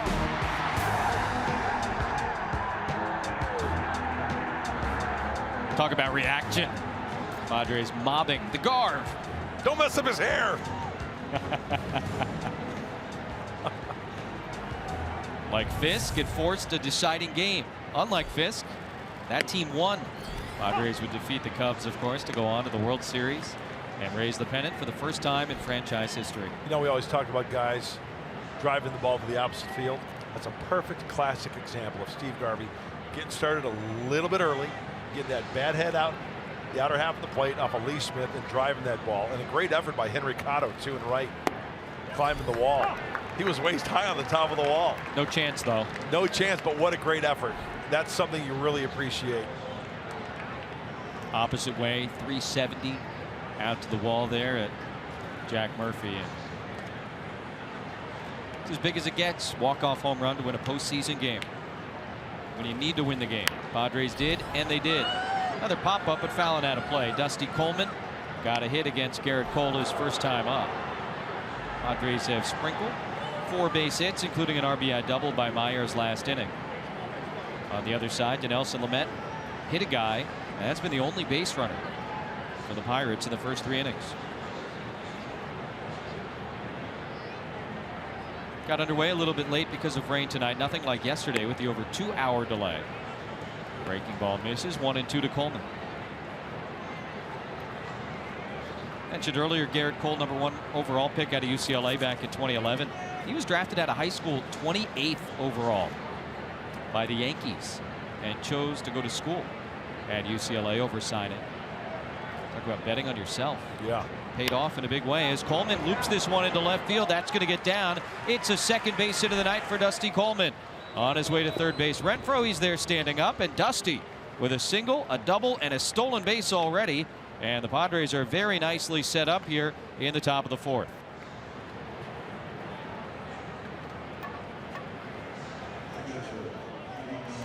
Out in front of that one just a little bit. As we take a look, it's a breaking ball from Cole. 81-mile-an-hour slider.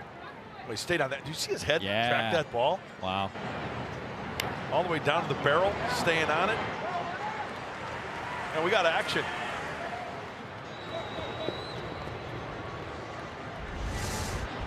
So Coleman, who homered against Cole last Sunday at Petco, has singled and doubled against him here tonight.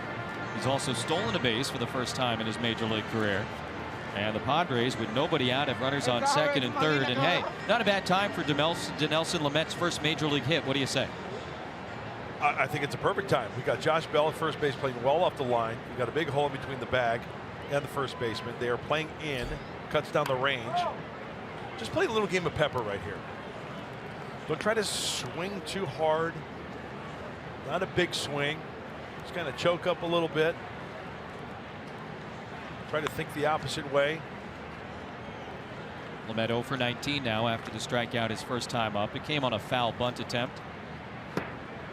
Lays off, a good pitch there, and 1-1.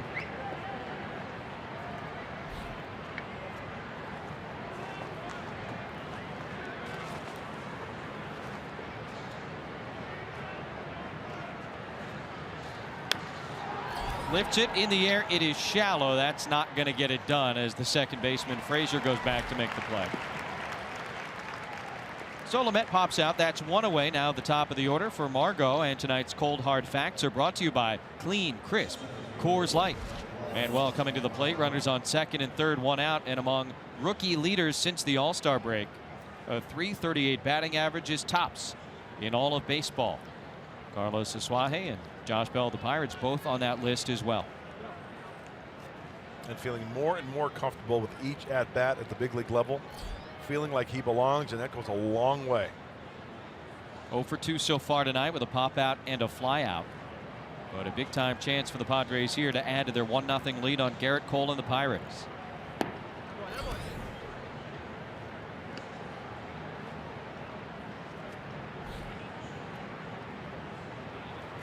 Above average in these situations so far this year.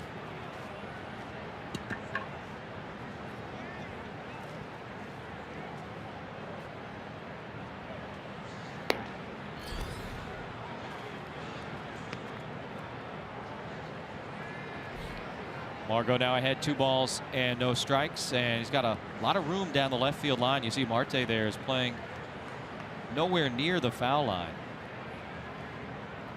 Manuel certainly capable of pulling the ball, but this one is right back up the middle. Cole freezes, Renfroe goes to first, and a nice defensive play by the Pittsburgh pitcher. You know, generally speaking, hard throwing pitchers have a tendency to fall off a little bit. I'll tell you what, Garrett Cole had himself in a really good fielding position. Talk about a guy who throws hard. Watch him release, square, has to reach up across on his right side. Check the runner, freeze the runner. You've got plenty of time to get that batter runner at first base. So the Padres at second and third, nobody out. Those guys are still there. Renfroe at third, Coleman at second. Now 2 away, and the batter will be Carlos Asuaje. Well, it's been the theme tonight, Jesse. Just too many runners left on base up to this point in this game.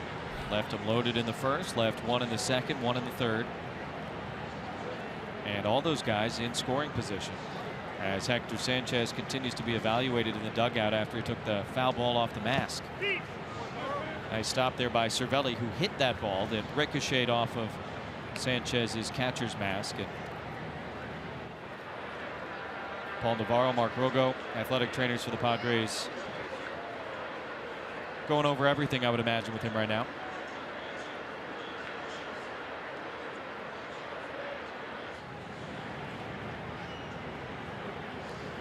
Asuaje lifts that one in the air, shallow right field. Polanco coming over towards the line. He gets there to make the catch, and the inning is over. 2 more stranded in scoring position, but still 1-0.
happening. Francisco Cervelli hit a foul tip off the mask of Hector Sanchez, and he's got a legitimate concussion history, a lengthy concussion history, and so no great surprise to see Hector having been taken out of this game, Mark, and it's one of those better safe than sorry type situations. Hopefully that's all it is precautionary, but we'll find out what the Padres have to say about Hector Sanchez after this game tonight. But Andy Green, I think, doing the prudent thing, getting him out of there, and the young guy, Rule 5 pick Luis Torrens, will now take over behind the plate.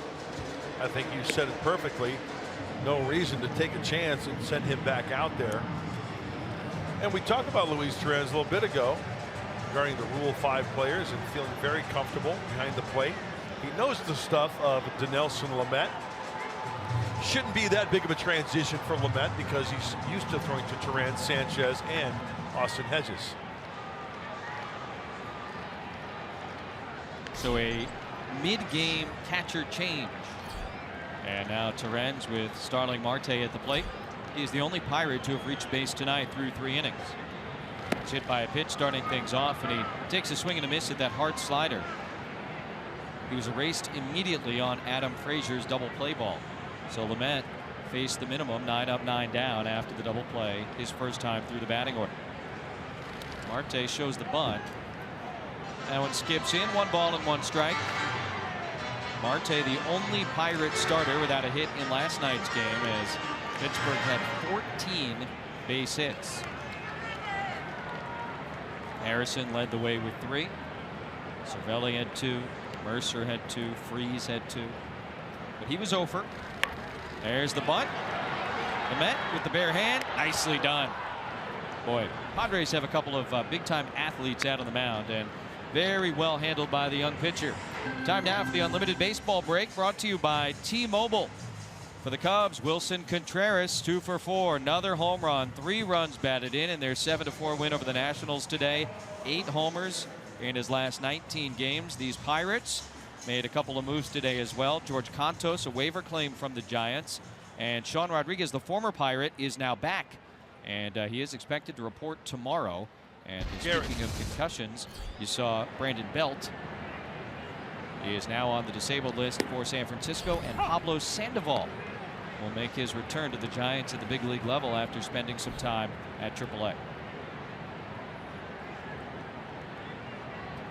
Here's Frazier. We mentioned his double play ball first time up, 0 for 1.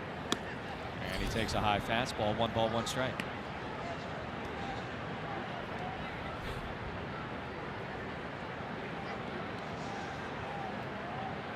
Frazier is red hot. 435 since the All-Star break, so it isn't just the last week or so.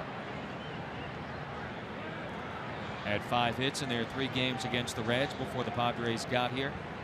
More than any other Pirate in those 3 games against Cincinnati. Mentioned that he's a college teammate of Hunter Renfroe at Mississippi State. Played mostly shortstop there.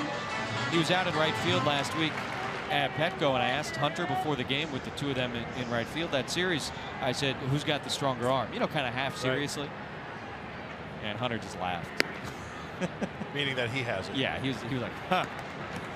And it's one of his best friends. Sure. He wasn't saying it to insult Adam Frazier.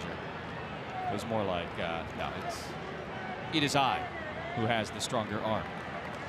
And I think most everybody has a weaker arm than Hunter Renfroe. It's pretty incredible out there.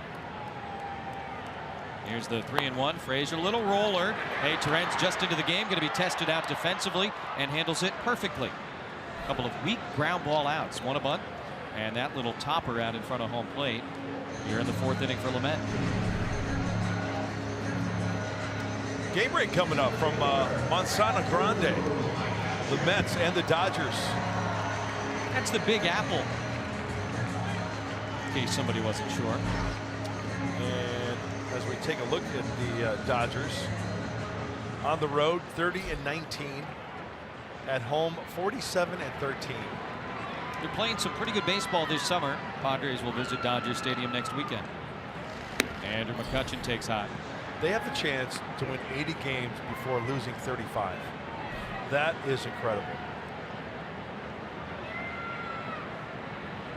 We were there at the very beginning of the season.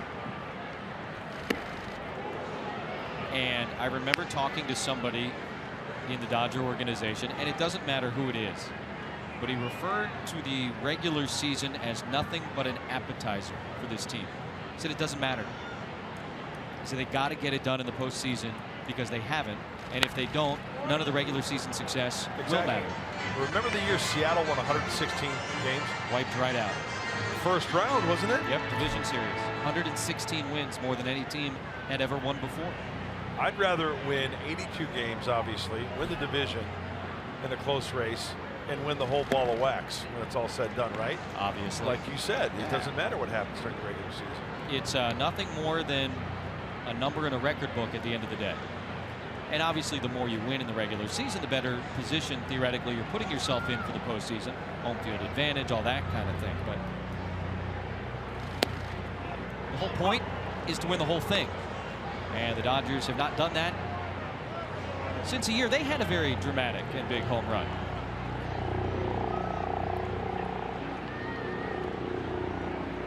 Met trying for another 1-2-3 inning here in the fourth. And it's just outside, ball 4. So McCutchen, because it's the second Pirate to reach base here tonight.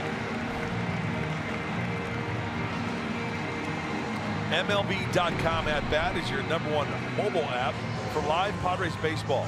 Stay connected with a fully customizable experience. Get Padres home screen icons, app features, as well as game day, live game video highlights, radio broadcast, StatCast news, and more. Download MLB.com at bat today. That's some fine reading. Thank you, sir. Here's Josh Bell, switch hitting first baseman. Popped up his first time 0 for 1.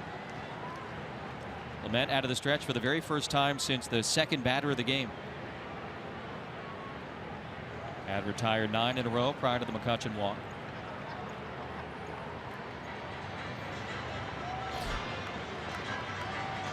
Quick chat between Torrens and Dinelson. You know, it's interesting, we talk about pace of play all the time and some of the things they're considering rules-wise to speed up the game, and you keep seeing those conversations come up as a quote-unquote easy thing to get rid of. But they seem to be very important, and they seem to happen very, very quickly. You know, when a catcher just goes out, one of those, not one of the stalling, time-wasting ones, but really just like, hey, it needs to be the slider. Here's why, or whatever. Well, you make a good point. Rather than having a catcher always rolling over the signs, and you know exactly what you want to throw, but your catcher can't get there, because we're not only talking pitch, we're talking pitch plus location. Right. That's easier in 3 words than it is in 6 signs. That'll be the slider. And on 1-0, he finds the strike zone. 1 ball, 1 strike. So what are you looking for down there? Slider down and away. That was very quick. Gotta go. Yeah. Quick conversation. That's how quick it is. Brief. Rather than doing this. Yeah. Here, shake me off. Sure. No. Just come out here. It'll be quicker. Time. Slider away. All right. See? That was it. It's over. That's how easy it is. That's a lot of running for the catcher, but you know, they're athletes. Bell grounds it, first base, and through. That's the first hit of the night for the Pirates. Myers had a shot, Asuaje had a shot, but it's a 2-out single for Bell. It's a 6-game hitting streak for Bell.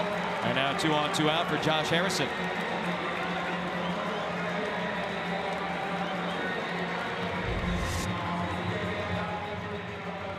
You know what? A pitcher makes a good pitch. It's down. That's a good pitch. Josh Bell just happened to put in play and found the hole on the right side, just out of the reach of the diving Asuaje. The good thing here, a couple of things, it's station-to-station baseball, and there are 2 outs. And we've seen Lamet be in innings like this where he can make an adjustment, make 1 pitch to get out of this little bit of a jam here. So last weekend against the Pirates, Lamet did not allow a hit until the 5th inning. Here, not until there were 2 outs in the 4th. He won that game, trying to win this one as well, but has just the 1-run lead, and Harrison takes a slider a little bit up and in. 1 ball and no strikes to the guy they call Jay Hay here in Pittsburgh. Third base tonight defensively for Harrison. Started about twice as many games at second than he has at third. But he gets it done defensively all over the place, wherever they ask. 1-0 is swung on and missed.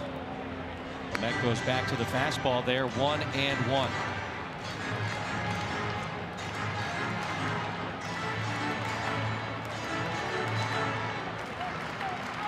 Dinelson in 6+ of that start against the Pirates last weekend, just 2 runs on 2 hits. threw more pitches that night than he had in any other game in his big league career, 104. This is number 61 this evening, and it's lifted in the air left field. Corey Spangenberg is there, and the inning is over. No runs, a hit, and 2 left for the Bucks. Padres lead after 4.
Wow. 19-12. Quite a run that the Dodgers are on. Corey Spangenberg leading it off here in the 5th inning against Garrett Coley, who scored the only run of this game and has walked twice in 2 trips to the plate tonight. You know, it's amazing about just that game today for the Dodgers. I saw early on, I think the Mets hit 3 homers in the 1st inning. Conforto had a leadoff shot, 2 more, and I'm thinking to myself, all right, you know, maybe the Dodgers will lose today. And it's like they cruised comfortably after giving up 3 homers in the 1st inning. Like, no big deal. They win 7-4, and you heard Mike talking about all the home runs that they hit. It's quite a roll. Deficit early, the Dodgers just laugh in their face. When you have a team that does that, and they're on such a roll, it's almost as if they say, okay, bring it on. We've got you right where we want you. Yeah. Not too worried about anything. But again, with the Dodgers, the key will be the postseason. Spangenberg, by my count, last weekend and this weekend against the Pirates, 6 for 10 now with 4 walks, including 2 free passes this evening and 1 with the bases loaded last night. That's a foul ball. And now 2-2 to Corey.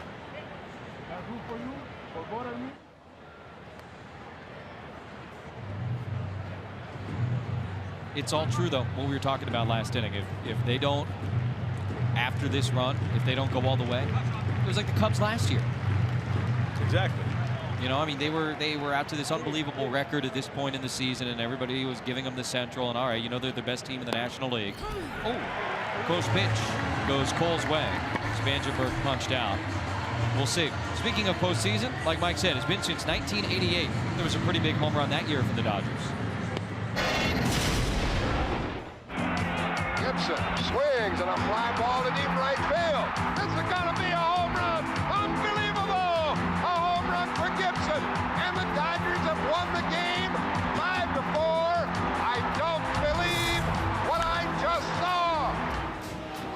Jack Buck, to me, is the highlight of that one as Harrison tries to chase down a foul pop off the bat of Jan Hervis Solarte. 0-1, but that's it. If they don't go the distance. If the Cubs end up losing to the Indians, which it sure looked like they were going to, even, you know, as late as the very end parts of Game 7, people are calling it a disappointment. And I think the Dodgers are in that place, and that can put pressure on a team, and I guess we'll see how they handle it come October. They have to. They have to get it done. All the moves they've made to put themselves in position for that short, whatever series, 5-game series, then 7-game series, whatever the case may be, they got to put the hammer down in the postseason when it comes time to. Lost to the Cubs in the championship series last year, went out to the Mets in the division series the year before. We'll see.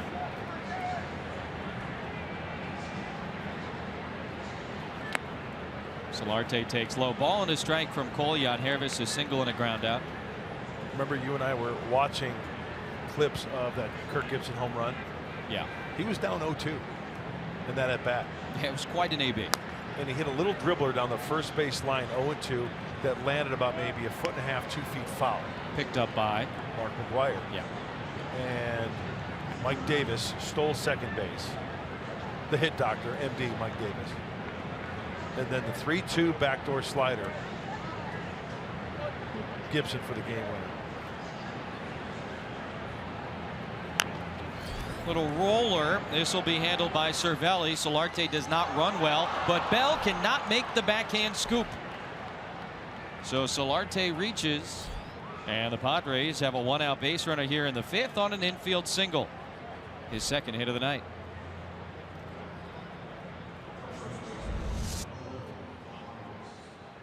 Communication between the catcher and, well, I think that's got to be an error. Don't you think? On Cervelli? I mean, I'm glad Yangervis Solarte is credited with a hit. You know, his foot slips. Looks like his foot slips, and then he short hops Bell. I'll take the knock for Yangervis. We don't get to say infield single for Solarte all that frequently. Right, that's right. Myers hits that one well out to center field. McCutchen is racing back. All he does is look up because it's gone. Hit error doesn't matter for Solarte because Myers leaves the yard. His team leading 21st home run of the season. And the Padres add to the lead now 3-0 here in the 5th. RBI double his last time up, and a 2-run homer here for Wil Myers. First pitch, fastball at 95. He wants to bury it inside. Cervelli's glove ends up right down the heart of the plate, and Wil Myers sends it on its way just over the 399 part, the center field wall. Maybe this will be the thing that gets it going for Wil Myers. First time up for Luis Torrens. Came in after Hector Sanchez took a foul ball off the catcher's mask. 21-year-old from Venezuela. And you think Myers feels a little bit of relief in that dugout? You bet. Double to left, homer to center. In a while, been slumping, but he is one of those guys, and we've heard this and seen this, that it can be the one swing. And Andy Green likes to use the word unlock about Wil Myers. Yeah, that one swing can unlock him, and then all of a sudden he gets red hot.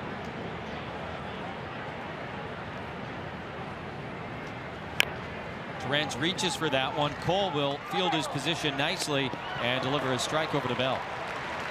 So Torrens out 1-3. That's the second out here in the 5th inning.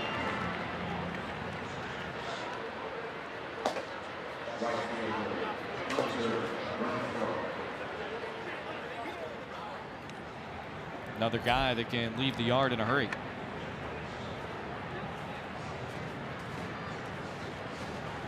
About 3 or 4 minutes ago, Renfroe was tied with Wil Myers for the team home run lead with 20. Now he trails, and that is into left field and right at Marte. That'll be the end of the top of the 5th inning, but the Padres add to their 1-0 lead on Wil Myers' 21st home run of the season. A missile shot out to center field here in Pittsburgh.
Park in Pittsburgh, 3-0 Padres. Hey, tonight, catch the latest installment of Padres POV, presented by Nissan, as we get to know Austin Hedges on a ride-along to Petco Park. That's tonight after Padres Live, the post-game show. Looking forward to that. Oh, well, Mike Pomerantz does such a great job on that show. And he is actually not the host of that particular show. He does a fine job with everything he does. Right. But that's Michelle Margot. But Padres Live, the postgame show, he does. That is Mike Pomerantz. Yes. Yes. The postgame show. He's with Steve Finley tonight. Also does a fine job. Right. And Michelle does a great job on POV. Yes. I think you've got everybody straight now.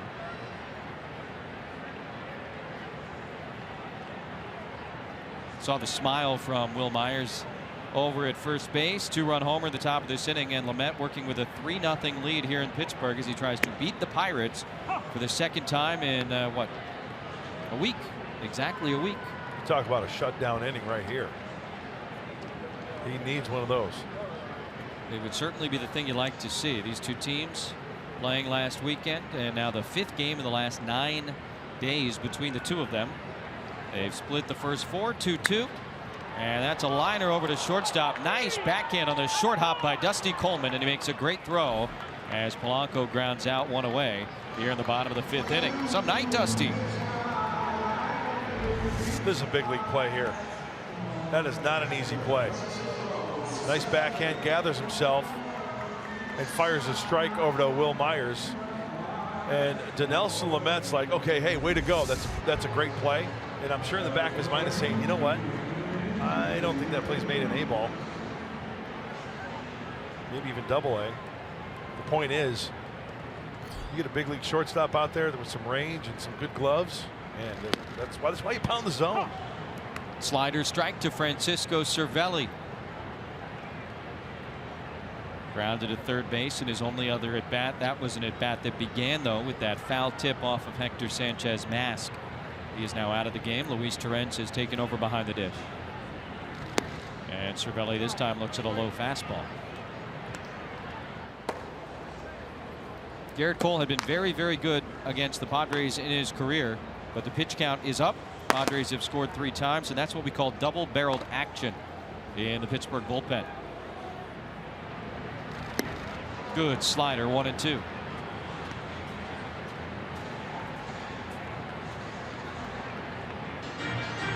And that is 1-2 straight. The one against the Pirates, against San Francisco before that, and Dinelson allowing just 2 runs in each of those 2 starts. You'll take that.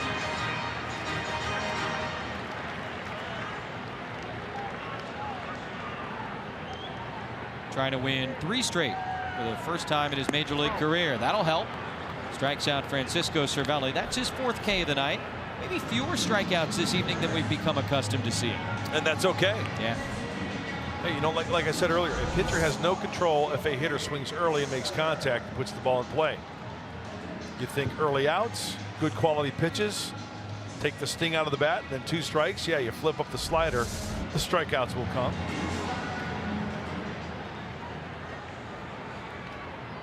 Shortstop Jordy Mercer, the number 8 batter for the Pirates, with 2 outs and the bases empty. Only 1 hit allowed by Dinelson Lamet here this evening. Been a walk, been a hit batter. But Josh Bell single with 2 outs in the 4th. All the Pirates have in the hit column.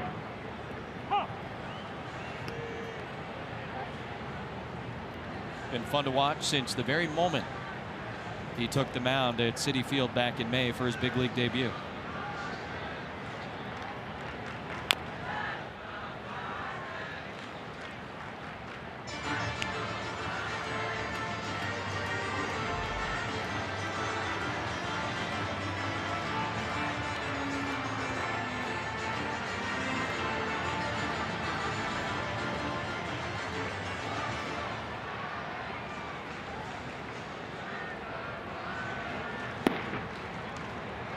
Two balls and 2 strikes now from Dinelson Lamet to Jordy Mercer. Struck him out his first time.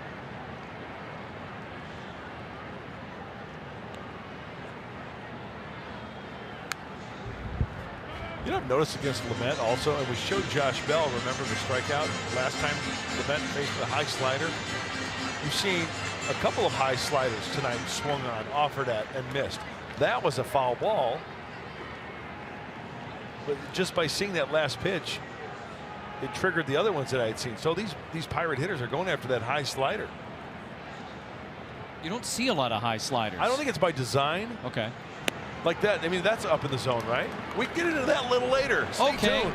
Back-to-back strikeouts for Lamet to end the 5th. The Padres are in front.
Here we're playing against David Freese in the postseason.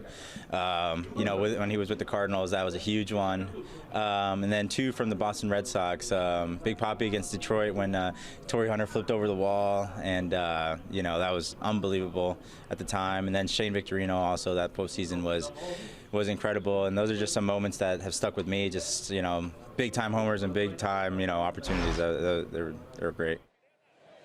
We're covering iconic home runs, special moments that you remember watching, and Carlos Asuaje sharing a couple of those with us right there, guys. A couple of things to keep in mind. First of all, he mentioned 2 home runs hit by Boston Red Sox. At that time, he was a member of the Red Sox organization, and his family was always Red Sox fans, so of course those are going to stand out to him. But what was also interesting is the fact that there are so many young guys in this clubhouse that actually don't have any special home run memories. You know, we're talking about a lot of the ones that we remember: 93 Joe Carter, 88 with Kirk Gibson. So it's just another testimony to what a great baseball fan that Carlos Asuaje is, that he's able to bring a few of those up, guys. He is a guy you can tell. He loves baseball. There's no question about it, Bob. And you know what I remember from that Ortiz one into the bullpen more than anything? Remember the police officer in the back holding his arms up? That was funny. Just one of those great, you know, iconic sports photographs. That's what I remember more than anything else, aside from the obvious that it was a big home run hit by Big Papi. This is Dusty Coleman had a nice night. Single and a double his first time up. Here he will strike out. You heard Asuaje talk about the home run by David Freese, 2011 World Series. What a moment this was. Extra innings, Game 6 against the Texas Rangers. The Cardinals needed to win the game. He had a huge triple earlier in the night, and then in extras he walks it off. And as Joe Buck said, we'll see you tomorrow night. Guys, isn't that the Kirk Gibson home run of our generation, of their generation? That one bounces in, and that is going to be the first major league hit for Dinelson Lamet. Just in front of Polanco, who was playing, I don't know, 20 feet behind the infield dirt. Yep. And he's able to get it down. So Dinelson goes the other way with 1 out. And a single for the Padre pitcher. It's worth another look. He wants it down and away. It leaks middle in. He fights it off. I don't know how his hands are feeling right about now, but I tell you what, he's happy enough to forget about the buzzing just out of the reach of Polanco for his first big league knock. It's all business out there even now. No big smile, anything like that. Margot fouls one off of Cervelli. But getting back to Bob Scanlon's point, you know what, Bob? I think that's a good point. David Freese' home run for that generation, being the Kirk Gibson one for that generation back in 1988. Well, very similar, right? It's a game 6. It forced a game 7. It was an extra inning home run. The only difference was that David Freese didn't limp up to the plate. But other than that, that was a big one. By the way, not only are Dinelson Lamet's hands buzzing right now, but his ears are probably buzzing because the boys have been all over him all game about some of his swings at the plate, and giving him a little bit of razzing now that he's got that first base hit to put on his shelf. He had been prior to that 0 for 20 with 16 strikeouts. So now 1 for 21. The average goes up for the first time. Margot takes a fastball, strike 3 call. That's the 5th for Cole, and the 2nd here this inning. All of a sudden 2 outs with Clement at first base, and the batter will be baseball fan Carlos Asuaje. Wants it down and away. That's a fastball on the lower corner at 96. That is paint. That's exactly where pitchers want to pound the fastball.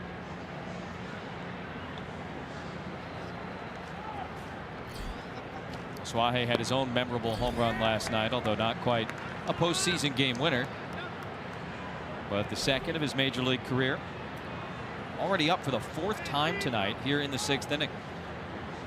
And as you see, Garrett Cole has hit the century mark, 100 pitches here through 5 2/3. You know how else this game of baseball has changed regarding the home run? How else? One of my favorite I remember seeing as a kid, Chris Chambliss, 1976 ALCS Game 5. He had to fight his way around the bases. First pitch off of Mark Littell. How security has changed at the ballpark. Chris Chambliss had to run through like 50 people. I don't even know if he touched home plate.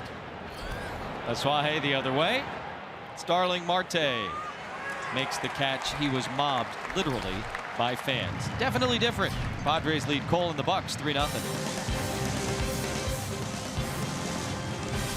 I know.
Lamet starts his 6th inning of work tonight. It's been a combination of the slider and the fastball.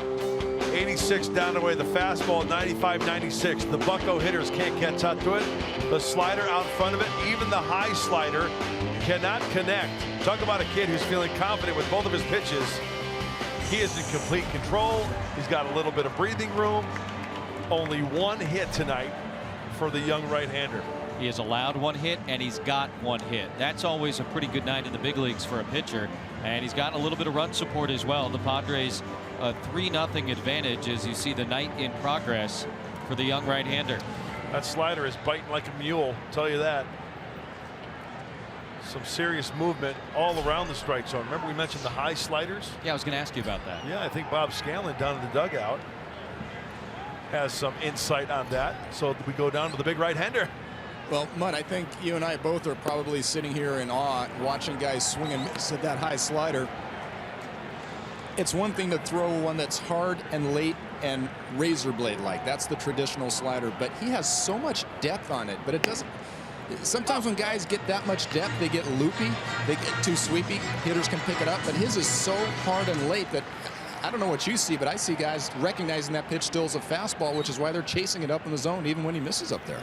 Am I accurate in saying that you don't see a lot of high sliders, generally speaking, and so maybe that could be part of why it looks like a fastball? Does that make any sense? Well, I think you don't see many high sliders because they're generally not very effective. They usually end up in the seats. But his is so good that even when he's missing, I think by accident with it up there, guys think that it's a fastball and they're going after it. Again, for me, Mutt, I don't know if this is the way you see it, but for me, it's so hard and so late and so much depth on it that guys are just missing it even when he's missing locations. Yeah, I totally agree. Made that point a little earlier to where the high sliders, it's not by design, but if one just gets away from a little bit, but still yet close to the zone, they're offering at it. Plays a little defense, too. The pinch hitter, John Jaso, sends one back his direction. And he handles it very, very nicely. One away here in the bottom of the 6th inning. And closed captioning for tonight's game is brought to you by Wiener Schnitzel. I think it's a blister. Yeah. So Lamet taking a look at that right hand. And, oh, man, throwing a one-hit shutout here with one out in the bottom of the 6th inning. Did he get a piece of his hand on that ball just hit back to him? That is the pitching hand, of course.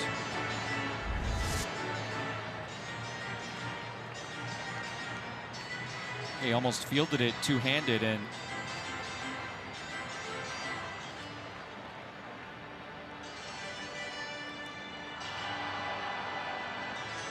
ooh.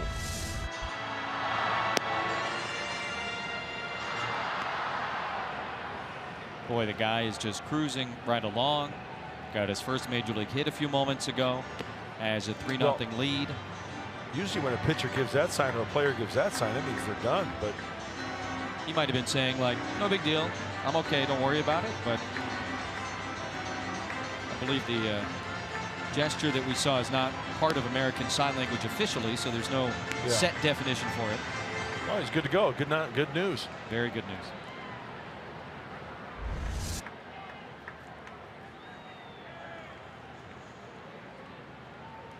Oh, wow. Yeah.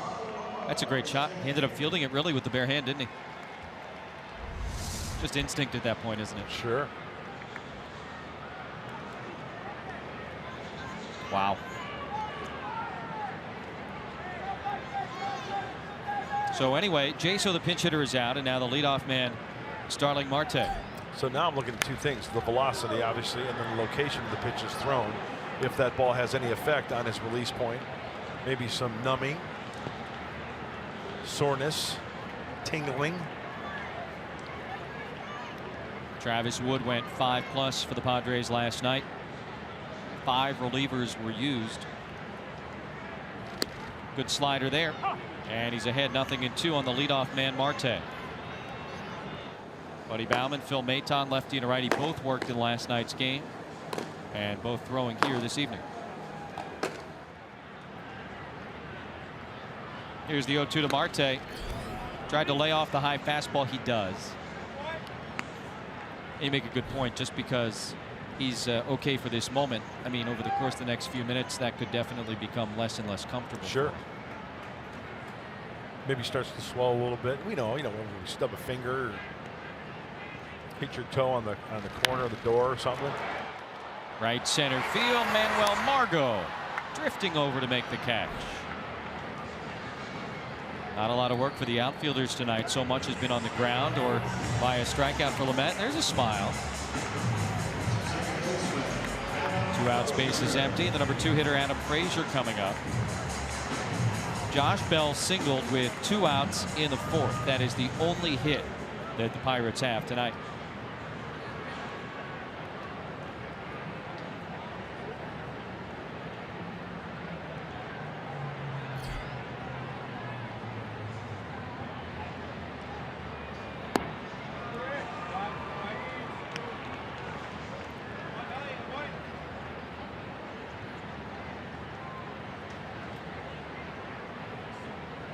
Lamet taking a ground ball off the bare hand from John Jaso to start this inning. Trying to finish it off here. He got Jaso on that play, got Marte, and now ball and a strike to Frazier.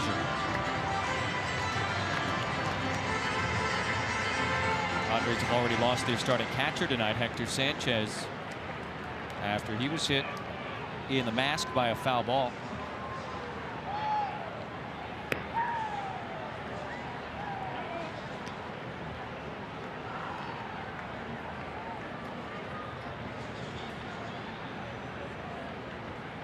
Nelson started the 7th in that appearance against the Pirates last week. Trying to get through 6 again here tonight. 2-1 to Frazier. Just misses.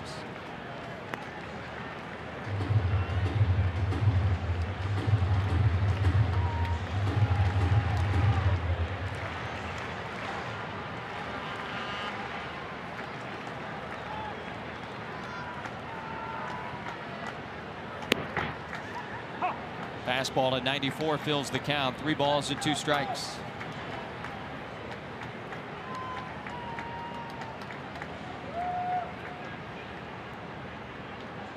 Last time out for Lamet, the career high 104 pitches.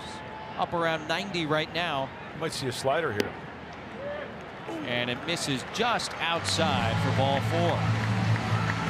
The second walk issued by Lamet. The first one was issued to the guy coming up now, Andrew McCutchen. I was going to wait to comment after this at bat, regardless if it was good or bad, and that's the right call. It was a slider, but a couple of fastballs off of location. The slider kind of off of location. I'm not saying that's the case with the hand, but just maybe. I mean, let's face it. He was just hit with a 1-hopper in the throwing hand. See if he can bounce back here with 2 outs to try to get McCutchen. Walk and a strikeout from McCutchen against Lamet. Pitch number 90 of the night is a slider, and it's low. Ball 1.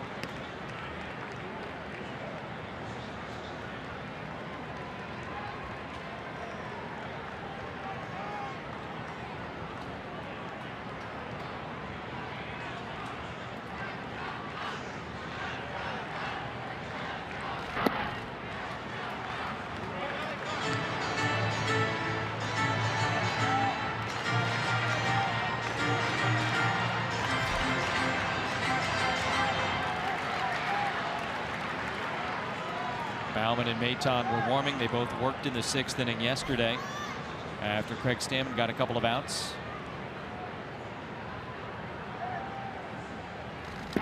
Now 3 balls and no strikes as we check in with Bob. Jesse, just a little update on Hector Sanchez. The Padres just saying that he was removed from the ball game for precautionary reasons. Andy will have more information for us after the ball game, but at least they're not coming out straight away and saying that there's concussion symptom currently present, so we'll find out more after the ball game, guys, on Hector's condition. All right, precautionary is probably the best case scenario at this point. Glad to hear that for now. Yeah, I think this is his last pitch or last hitter for Lamet. Going 3-0, missing with those pitches, and regardless, I think if he walks him, if he gets him out, it's going to be his last hitter tonight. Switch hitter Josh Bell waits on deck. Got a lefty and a righty loose. Slider misses hot. That's ball 4, and back-to-back walks.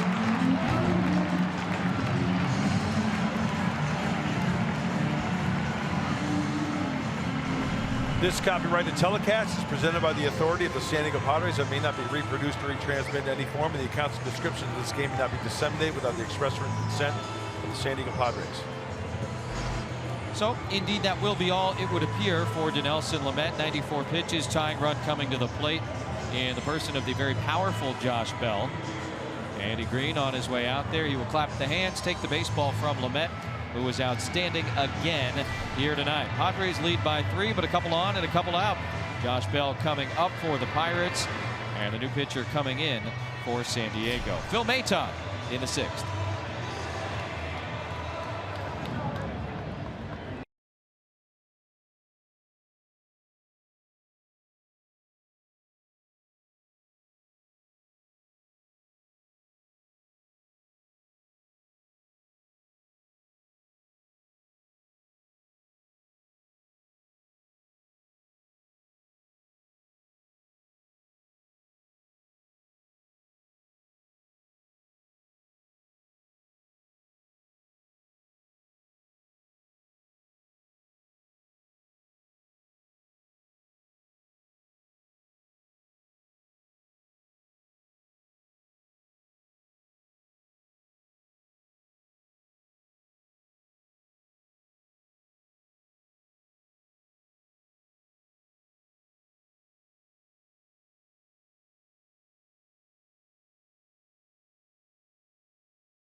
Baseball brought to you by Evans Tire and Service Centers, home of the Buy Two, Get Two.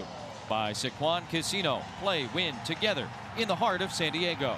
And by Honda. Hurry into the Honda Summerbration sales event today.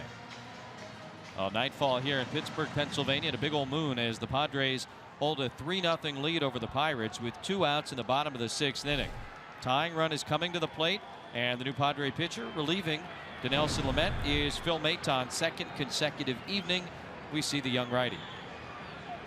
25th Major League appearance for Maton, and the first offering to Josh Bell misses up and away, ball 1. Lamet 5 2/3 innings. Coming in, he'd allowed just the 1 hit. A couple of walks, though, to the last 2 guys he faced, Frazier, McCutchen. They take their leads on the bases. And this fastball again is high. 2-0 from Maton to Bell. Well, relievers take pride in leaving inherited runners out there, and nothing more than Phil Maton wants to leave those 2 runners and have a 0 in the run column after it's all said and done for Dinelson Lamet. Bell has had an outstanding season since July 1st and really all year long, and that one off the handle into shallow right. Suaje, Renfroe makes the catch at the last moment in back of the second baseman Suaje. So Maton does strand the 2 runners, and he gets a little bit of help defensively. A lot of ground to cover out there, a lot of bodies. Hunter Renfroe makes the play, and the Padres have a 3-0 lead going to the 7th inning in Pittsburgh.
When you're summarizing this game so far, you got to start with the Padres starting pitcher Dinelson Lamet. Hit the first guy he faced in the first inning. Next pitch was a double play, and after that it was absolutely shut down for the 25-year-old here in his 12th Major League start. On the other side, Will Myers helping himself and helping this team. An RBI double that got past Marte in the 3rd inning to give the Padres a 1-0 lead, and then a 2-run missile to center field. That thing got out of here in a hurry. His 21st home run of the season to make it 3-0 Padres, and that is the score through 6 innings here tonight. Lamet 1 hit in 5 2/3. He did take that ground ball off the bare hand, off his pitching hand in the bottom of the last inning. Unfair to say now whether it impacted him or not, but he did lose a little bit of control after that play. A couple of walks, gets out of the game, and Phil Maton cleaned it up for him as Corey Spangenberg leads off here against veteran left-hander Wade LeBlanc. Former Padre left-hander LeBlanc does not throw hard. His 41st game of the year, 4.5 on the ERA, and lefties at .312. I would have to say a comfortable at-bat against Wade LeBlanc. On the backhanded second base, that is Frazier against the speedy Spangy by a step, 1 away. LeBlanc was not available to the Pirates in the opening game of this series last night on the bereavement list. And now he'll work to the switch hitting Yangervis Solarte.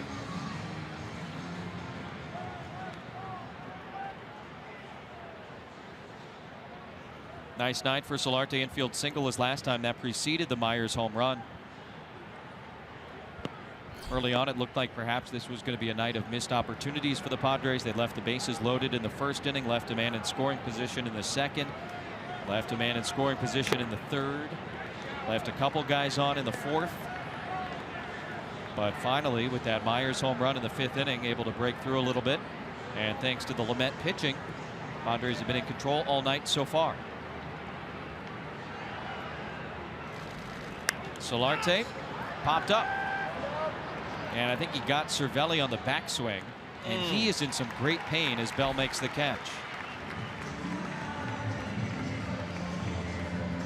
Boy.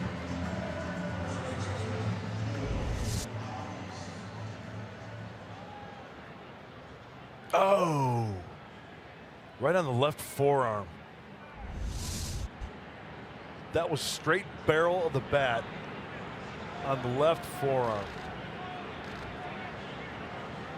You know, I looked up to see the ball in the air, and then I looked down, and Solarte was running to first almost backwards because it looked like he was apologizing or checking on Cervelli. I imagine he heard Cervelli's reaction when he got hit, and Solarte was kind of checking on him as he went to first base. Boy, these catchers the last couple nights.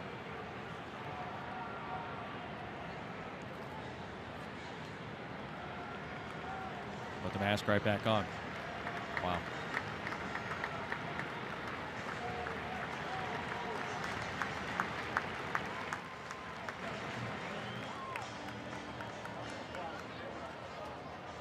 Be tough to catch a baseball at 90, 95 miles an hour. Well, Wade LeBlanc's out there, so I should say 86, 87. See how he reacts to catching a fastball. 90, thank you very much. Ball and no strikes to Myers. Home run last time, RBI double in the third, hit by a pitch in the first. He is 2 for 2, and you see the black tape where he was hit. Right on the corner, 1-1. Well, from his reaction and seeing that replay, I'm surprised that he's still back there giving signs. I'm surprised he's able to hold the glove up to give a target. And like you said, it was just square. Right on that wrist, forearm, whatever. Solarte doesn't take a small swing either. No.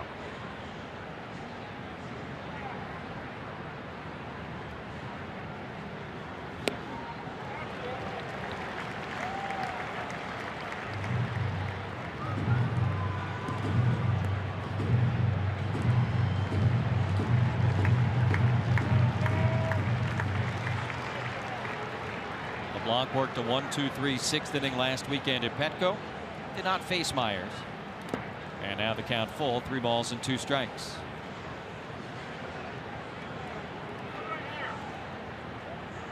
Boy, it seems like everybody's been dinged up in this series. You got hit batters, catchers getting knocked around. Lamet taking the ground ball off the bare hand. You rolled your chair over my big toe. I'm in serious pain. That one wasn't accidental, though. You're tough. You'll be all right. Ball 4. Myers on base for the 4th straight time here tonight. 2-out walk issued by LeBlanc. Day after the Padres score 5 or more runs, get 50% off any regular menu price online order at papajohns.com. Just enter the promo code Padres5. Now the second time up tonight for Luis Torrens.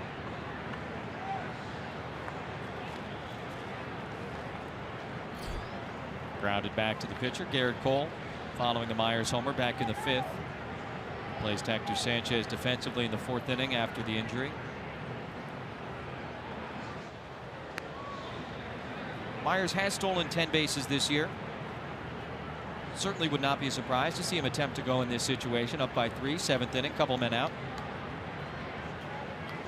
And with the left-handed LeBlanc out there, it's going to be in that first move, and you can see how far over to the first base side of that pitcher's plate that LeBlanc puts his foot on. Torrens in the air right field. That should end the inning. Polanco makes the catch, and it's time to stretch here at PNC Park in Pittsburgh. Padres 3-0 lead on the Pirates.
Pittsburgh, Pennsylvania. 3-0 San Diego, and the 7th inning stretch is presented by your San Diego Hyundai dealers. A good stretch here in Pittsburgh tonight, and a good night so far for the Padres. That right there is a Pittsburgh Pirate. That is a real deal Pittsburgh Pirate. Great tradition in this fine city. I would say so. The only city in America, North American sports, that the 3 major NBA. There's no NBA. MLB here. Hasn't been for some time. I know. Hockey, football, team colors are black and gold. Black and gold. Penguins defending, 2-time defending Stanley Cup champions. Steelers have won a little bit in their day, and these Pittsburgh Pirates, who have not won since the days of the very black and very gold uniforms, 1979. That one's well struck out to left center field. Josh Harrison has left the building. Deepest part of the park.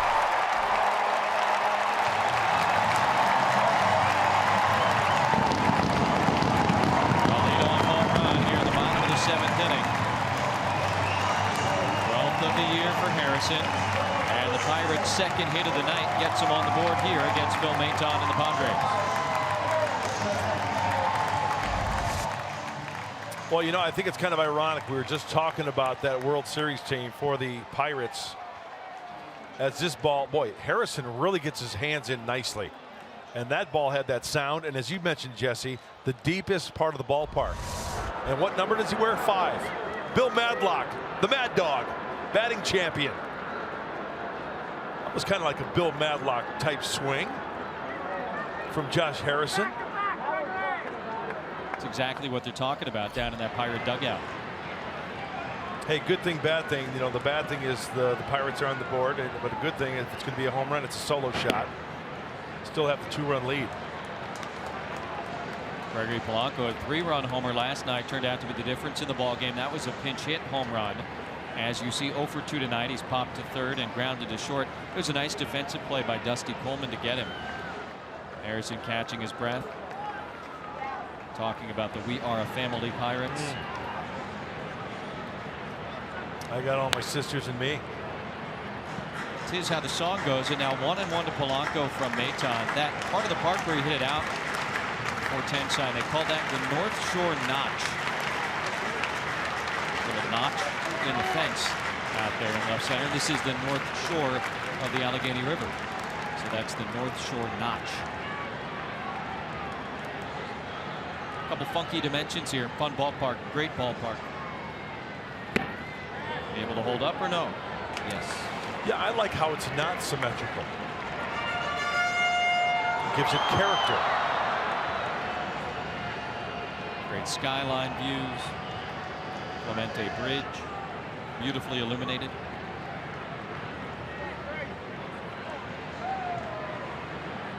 Short rain delay at the start of this one. The grounds crew here at PNC did a great job getting the place ready for baseball without having to cover the entire infield with the tarp. I heard a neat grounds crew story maybe a week or 2 ago. There's a grounds crew intern in Baltimore for the Orioles at Camden Yards. And I guess he got mugged after a game.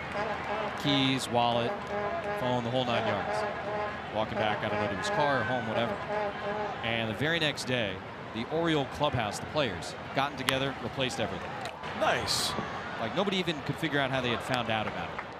But they had heard somehow, I imagine, from somebody else on the grounds crew. They said no problem. And the Oriole players just took care of it. That shows you that, hey, we take care of our own, and we take care of the guys who take care of us. I mean, we play in this pristine field each and every night. So we're going to take care of our guy. Very nice. Here's Francisco Cervelli. We'll see how he's swinging the bat after taking the backswing off of the left forearm last inning.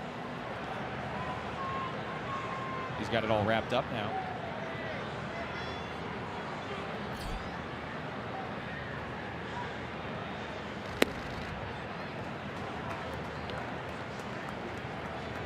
Maton has given up the lead home run to Harrison, trying to keep it a 2-run game, though. Generally speaking, as of late, for the Padres in a save situation, it's been Kirby Yates in the 8th and Brad Hand in the 9th. So Andy Green trying to bridge that gap right now here in the 7th. Cervelli down the line and out of play, 1-1.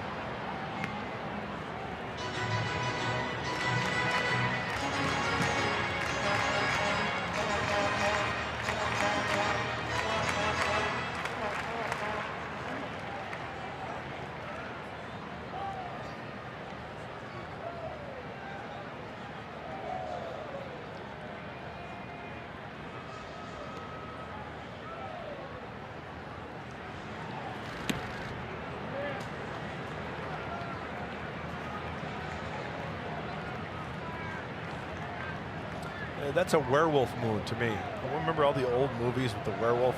Sure. You see that moon with the clouds going over, then he starts to turn into the werewolf. Beware. It'll be a 2-1 to Cervelli.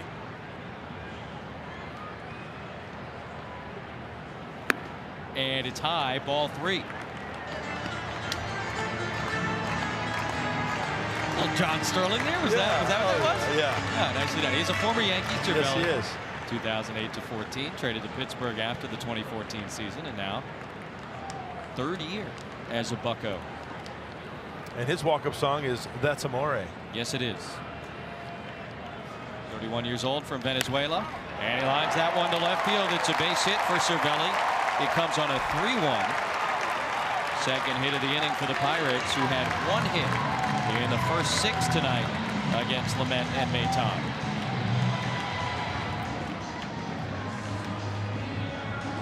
Well, hitters count 3-1. You look for the fastball, right? And he got it. Some serious upper hand, some serious top spin on that one. Cervelli singles to left. That's pretty good. John's great. Love listening to him. Radio voice of the Yankees. Jordy Mercer 0 for 2 with a pair of strikeouts. Need a grounder here. No, Maton's got that fastball. We talk about the spin rate. We talk about sometimes when he pitches up in the zone. Got to work down. Hopefully get a grounder. And turn 2. Well, you mentioned the double play. He is hit into more than any other Pirate, and among the leaders in the National League. Slider there, and ball 1. So he's the right guy, is what I'm saying. You don't have any speed on first base with Cervelli, so good situation as Craig Stammen starts to loosen up in the bullpen out in center field.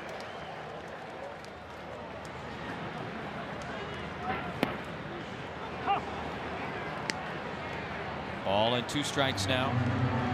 Maton working to the number 8 hitter and the pitcher spot next. The aforementioned David Freese has come out into the on-deck circle. He of the heroics in the 2011 World Series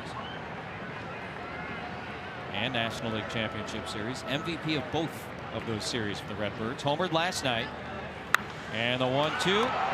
Shallow right center. Margot takes command of the situation and makes the catch.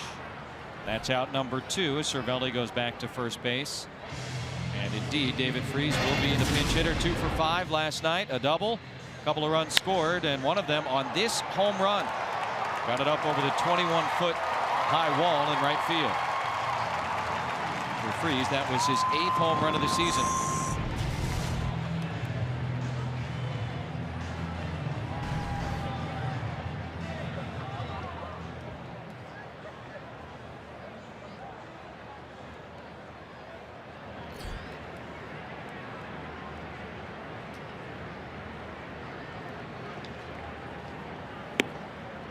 And strike 1 from Maton.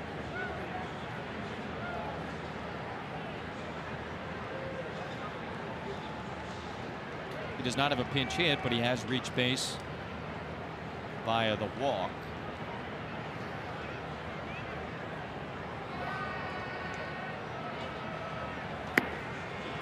Doesn't get the call on the high fastball. That's pretty much the sweet spot you were talking about it for Phil Maton. He likes to work up there. Looks so good out of the hand of a hitter. You get that four-seam fastball that's straight about letter high. It gets up on you, and it's about shoulder high. Really tough to get the barrel of the bat on top of it and square it up. 1-1 goes the other way and will get down in front of Hunter Renfroe. First pinch hit of the year for David Freese. And now men on first and second for the leadoff man, Starling Marte.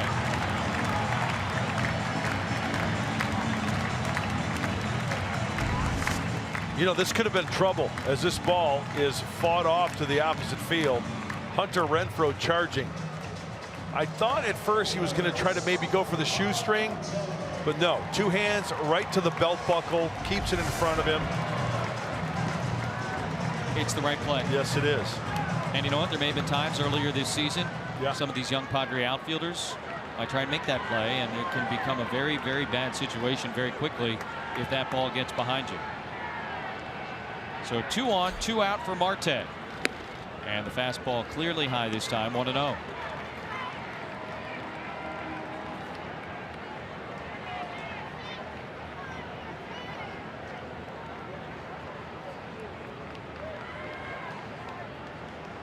Maton came on to face Marte last night in the 6th inning, got him to ground out to first. Now 2 balls and no strikes. First 2 pitches in, trying to jam him, not get extended. Maton in his minor league career, his collegiate career, pretty much a closer. So this whole situation of coming on with guys on base, it's new for him. Handled it well last night. Got out of the jam in the 6th inning. Now he's created his own little bit of a jam here in the 7th, and 3 balls and no strikes to Marte. But that's something you got to learn as a young relief pitcher that you're not used to, is coming in maybe with runners on 2nd and 3rd and only 1 out. That's a tough spot. I think it tells you a lot about Phil Maton and his makeup, right? Being able to adjust to situations like that. And that's good for Andy Green and Darren Balsey to know that they've got a pitcher that can adjust. On 3-0, Marte takes a strike. The Pittsburgh Partisans thought perhaps that one was high. Looked like a pretty good pitch, though. And again, that's the part of the strike zone he likes to live at. Yep. Perfect.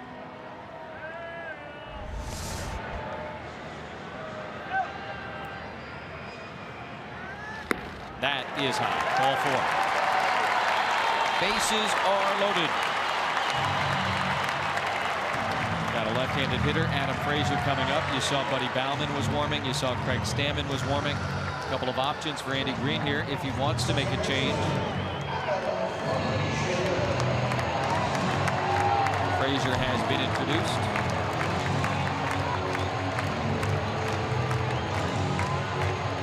And here comes the skipper.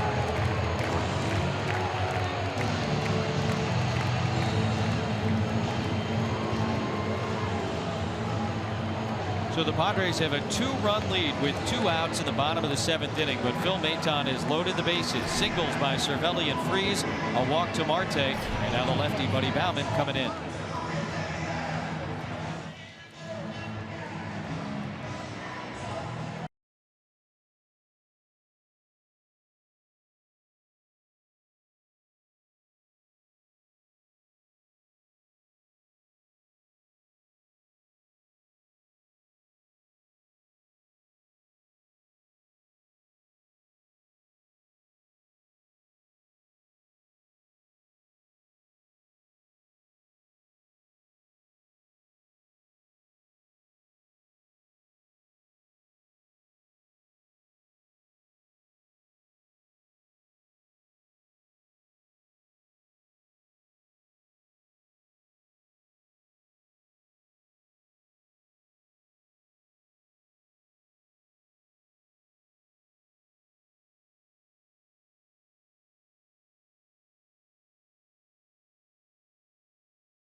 Padres baseball brought to you by Petco, where the pets go, and by Papa John's Pizza. Better ingredients, better pizza. Papa John's, proud partner of the San Diego Padres.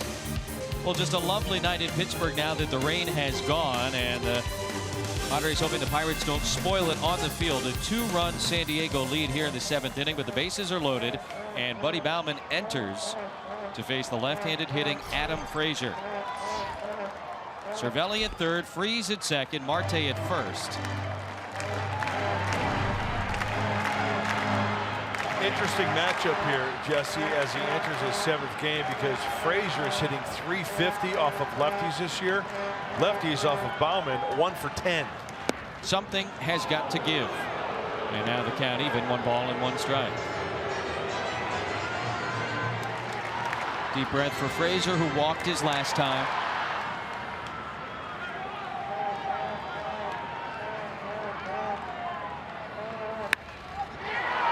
Through for a base hit. Cervelli scores easily. Freese is being waved. The throw from Spangenberg will now hold him at third base. So 1 run comes in. It's a 1-run game. Still 2 outs here in the 7th. Everybody moves up 90 feet.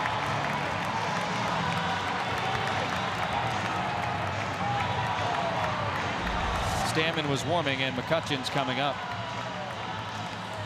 Yeah, you saw this one develop in front of you, and third base coach Joey Cora, he waves him. Then the stop sign. Why? Well, you've got Andrew McCutcheon coming up. David Freese does not have speed. Stay tuned, more to come. Indeed. So Baumann faced the lefty now. It will be Craig Stammen with McCutcheon coming up.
Game 2 of this series, and tomorrow afternoon, Game 3 of the series. Morning baseball back in San Diego. Veteran left-hander Clayton Richard tries to get it back on track against the Pirates, and a guy we did not see last weekend from the Buccos, the right-hander Jameson Taillon. What a story he is. Had testicular cancer diagnosed earlier this year. He has come back to pitch, and it'll be Richard and Taillon beginning at 10 o'clock tomorrow morning. As for the here and now, Andrew McCutcheon is about to become the 8th Pirate to bat here in the bottom of the 7th inning. Last night, the Bucs had a huge 7th, scoring 6 times. They have scored twice so far. 2 outs, bases loaded. Stammen versus McCutcheon. And strike 1. Oh, thank you. I think you may have gotten a call there. Well, 39th game for Craig. And this is major crunch time. Good numbers all the way around. A hiccup here and there over the course of the season is going to happen to any reliever. Crunch time here in Pittsburgh for Craig Stammen.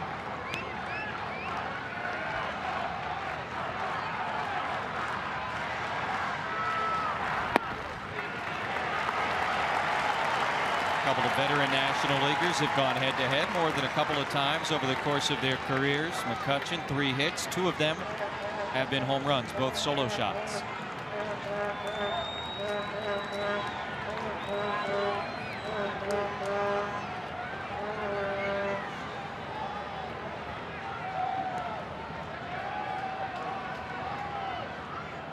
1 ball and 1 strike.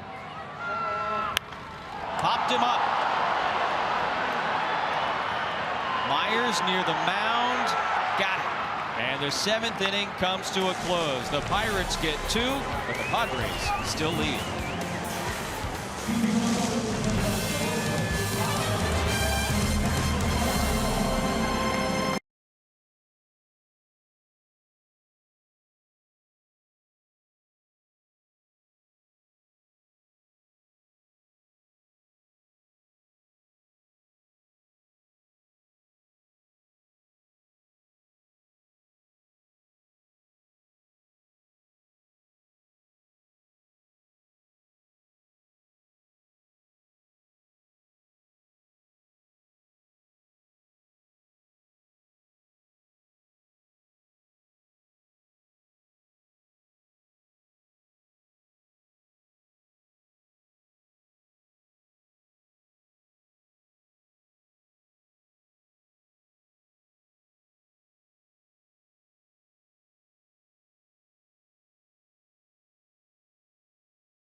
The exact right word that my comrades just used to describe the Stanton swing. It's violent. I mean, he attacks the baseball.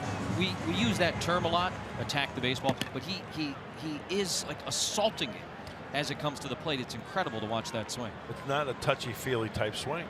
It's No. fun to watch. But there's plenty of touching the baseball. Yes. For Giancarlo Stanton, as you heard from the guys, now leading baseball in home runs. Daniel Hudson, the former Diamondback, in for the 50th time this year for Clint Hurdle. He's got Renfroe, Coleman in the pitcher spot here in what is now a 1-run game in the top of the 8th. Pirates got a pair in the bottom of the 7th, but the Padres have the lead still. Renfroe singled in his middle at bat tonight, 1 for 3. And ahead of the count, 2 balls and no strikes. Good fuzz out of the hand of Daniel Hudson. You saw 97 there. 4-seam fastball. Got the changeup, slider. He's done very well since the beginning of May out of the bullpen for the Pirates. He did have a hiccup against the Padres last Friday night. He took the loss in that game at Petco. Came in to face Corey Spangenberg, who promptly greeted him with an RBI double to tie the game. And then, remember this with Alan Cordoba at the plate, he threw a wild pitch on ball 4 that brought Spangenberg home, and that run turned out to be the difference in the game. So he took the loss in the first of the 3 that the teams played last weekend. Breaking ball strike there. Now 2-2 to Renfroe. Wild pitch, ball 4 to bring home what turned out to be the winning run. Just when you think you saw everything, right? That's it.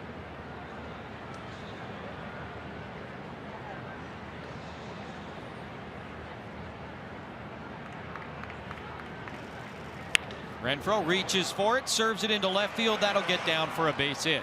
Second of the night for the Padre right fielder. A lead single as they look to add back on here in the top of the 8th inning. And we were talking about Giancarlo Stanton taking over the home run lead. Hunter Renfroe, nice job pulling that one the other way, but Aaron Judge leading forever, it seemed like, since early on in this season, but he has not been great since the All-Star break. And you know what people are going to say about Aaron Judge and his 4 homers and his sub-200 batting average since, forget the All-Star break, since the home run derby. And you know what? I really don't buy it. Sure, it happens, but there have been guys who've been in the home run derby that have gone off after the All-Star break as well. It's just because the winner, or if they're in the finals or whatever, I think you can kind of look both ways. Dusty Coleman sends this one to deep center. McCutchen is tracking it. He's looking up, and it's gone. 3rd hit of the night for Dusty Coleman. And you know, he's a triple shy of the cycle. More importantly, a 2-run homer. And the Padres get those 2 runs right back. They once again lead by 3. What a night for Dusty Coleman.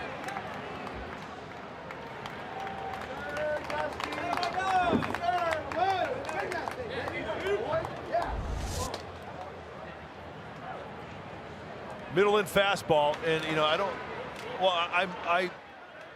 it's okay to be sounding like a broken record. Another ball hit hard off the bat of Dusty Coleman.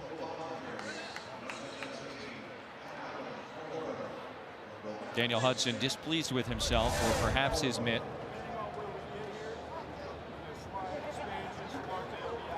Dusty Coleman, his 3rd home run as a big leaguer, and all 3 in the last couple of weeks. Pinch hitter for Stammen will be Alan Cordoba, and he takes low from Hudson. You said it, he's been really good for them this year, and now twice in 8 days the Padres have touched him up a little bit.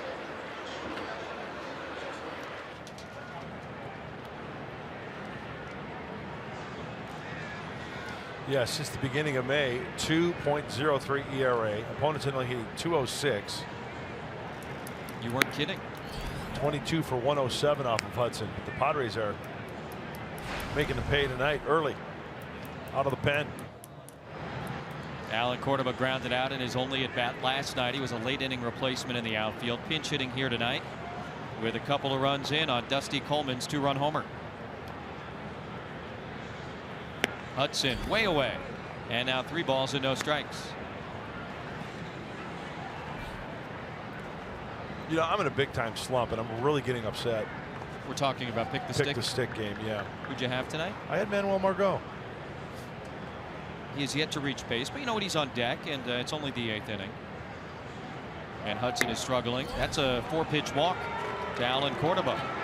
And now here comes Manuel, so an opportunity for him to not only help out the Padres, but also help you out and pick the stick. Clint Hurdle not interested in much of that, of course. He sees his reliever come on, give up a single, a homer, and a walk to the first 3 men that he's facing, and that's a pretty good formula to get a visit from the pitching coach. Here's your guy. It's a good pick, by the way, because Margot's been red hot. We talked about it at the start of the game. But you put the hex on him, huh? I don't know what I'm going to start doing. It's like getting serious. Whoever had Dusty Coleman and picked the stick is having a great night. Yeah, you picking for Orsillo. First place, baby. Building on that lead. 2-run homer, double, single, stolen base. Nice defensive play. Did you get a point for a nice defensive play? You do not. And as we take another look, right on contact, right down the heart of the plate. Into the topiary. Yeah.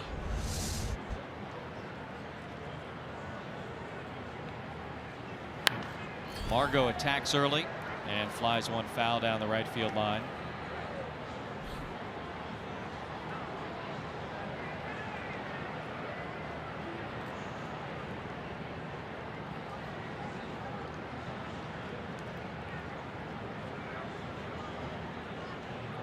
Hudson has come on and not retired a batter yet.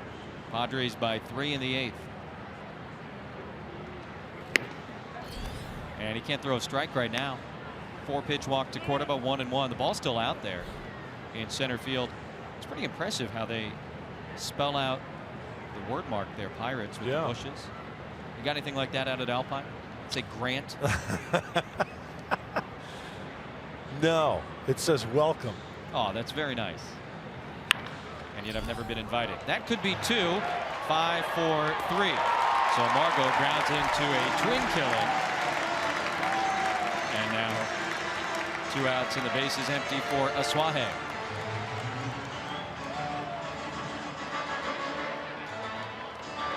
No Manuel's thinking right now. He's thinking, hey, Grant, don't take me tomorrow afternoon. And pick the stick. Really upset. It's those competitive juices. You never lose. What place are you in? Second or third. I think it's now third. I'm sure if you tune into Padres Live, the post-game show, Mike and Steve will have the updated standings for you. Boy, I tell you, what a night for Dusty Coleman. Oh, okay. Here he is. I mean, I don't select personally the Carl's Jr. star of the game, but if I did, might be Dinelson Lamet, but Dusty Coleman. I can see a case for him. For either guy, and hey, it's always good when you can look to a couple of different guys on your team and say either one of them could be the star of the game. And that's a good thing. That's what I'm saying. And you know what? Even if I go pointless tonight, I just want to see the Friar win. You're a team player that way. Well, it's like a Suaje, who's up now. You know, he had the 2-run homer last night in the 5th inning, and he said what he said after he hit his first major league home run. He's like, you know, we lost. I'm not going to take any great joy in it. He said that after he hit his first big league homer. I mean, that's something that I think most guys celebrate no matter the circumstance. Yeah. He's like, you know what? We lost the game. It's nice to kind of have accomplished that. That gives you a little bit of an idea about how this guy is wired. Hey, I've played with guys that, you know, they go 3 for 4 or 4 for 4 and they end up losing a ball game, and they're happy because they went 4 for 4.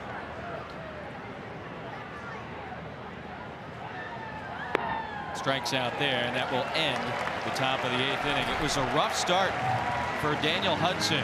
Gave up a single to Hunter Renfroe. The next guy up was that guy, Dusty Coleman. He's having a big night. Single, double, now a homer for Dusty to straightaway center field, and the Padres lead by 3.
The Bill Howe plays of the game. They belong to the Padres starting pitcher Dinelson Lamet, working into the 6th inning. He allowed just 1 hit and no runs. He struck out 5 through 94 pitches. Oh, that slider. It was up, it was down, it was all around, and it made the Pirates look bad all night long. He also made a nice defensive play, but hey, Dinelson Lamet, last 3 starts, a sub-2 ERA. Going backwards, 0 runs, 2 runs, 2 runs in his last 3. Progress each and every time out. You know, he was hitting the hand with that comebacker. Off a little bit with the location, his fastball and slider. Ball taken away, but after all told, 3 walks didn't hurt him. No runs given up, punched out 5, and thanks to Dusty Coleman, that kid there, some padding for the Padres as we could get late into the 8th. Kirby Yates on to set it up. He faces Josh Bell with a 3-run lead. Couple of 2-run homers tonight for the Padres. Yates, tough one last night, but hey, that's the beauty of being a relief pitcher, right? That's the one thing that I enjoyed. You know, if you do poorly one night, there's a chance you're going to get another chance the next night and turn it around. Not like a starter where you have to wait 5 days. It's got to be one of the toughest things about being a starting pitcher, I'd imagine. If you have a bad one, those 5 days might feel like a month. Even if you have a good one, you want to get right back out there, so you can't wait for that 5th day.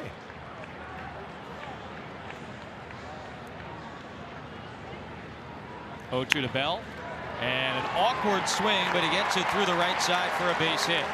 Second hit of the night for Josh Bell, and a leadoff single here in the 8th inning.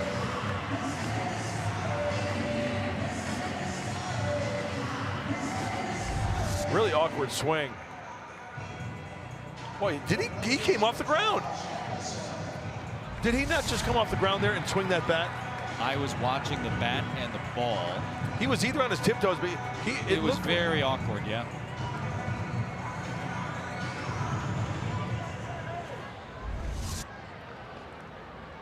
Airborne? He came. Maybe. Oh my gosh. You don't see that every day. No. Here's Josh Harrison. He swings at the first pitch off the mound. Coleman gets 1. Solarte gets 2.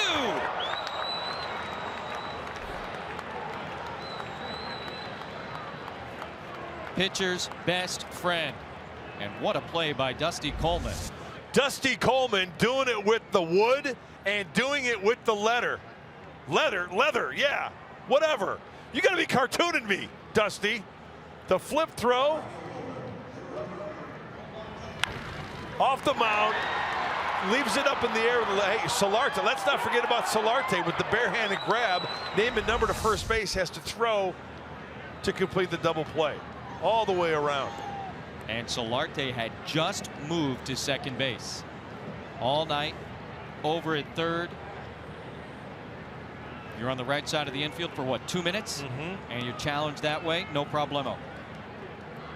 Spangenberg goes from left to third as Cordoba stays in to play left field. So Asuaje out of the game, and beautifully done on the infield by the Padre defense. Now Polanco with the bases empty. That's how you like him. And he takes ball 1 from Kirby Yates. Wow. Boy, in that last homestand, Mets, Pirates, Twins came in, and the Padres were flashing the leather. It seemed like over and over and over again. And that play by Dusty Coleman, as good as any of them. When I think about shortstop defense this year, that recent Alan Cordoba play, we kind of laid out all the way up the middle. That's up there, and then this one's right with it, I think. And the part I look at is that Dusty Coleman going the opposite way away from the bag. He's got to get enough on it on the backhand to get it there so they can complete the back end of that double play. Solarte barehand, spin and throw. Polanco grounded to Coleman earlier in the game. That was a nice play by Dusty, but this one even better. It's all good.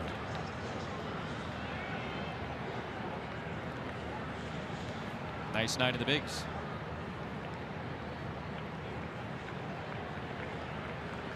The 6 and the 4 did their job in that 6-4-3 double play. And now the 1, Kirby Yates trying to finish off the bottom of the 8th. 2-2.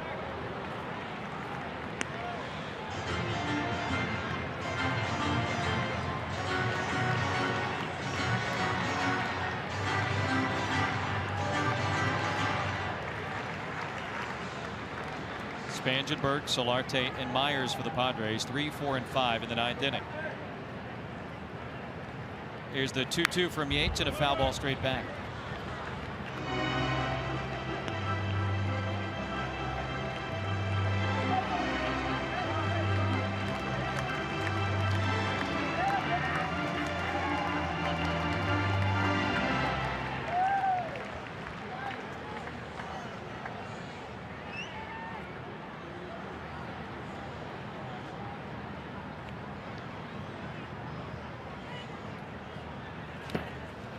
Count now full. 3 balls and 2 strikes to Gregory Polanco. He's popped out twice, grounded out.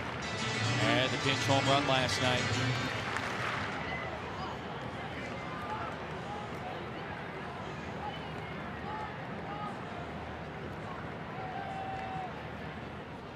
Andy Green using Kirby Yates in a setup role. Assuming the score stays about the same, you can expect to see Brad Hand in the ninth. That's outside, ball 4.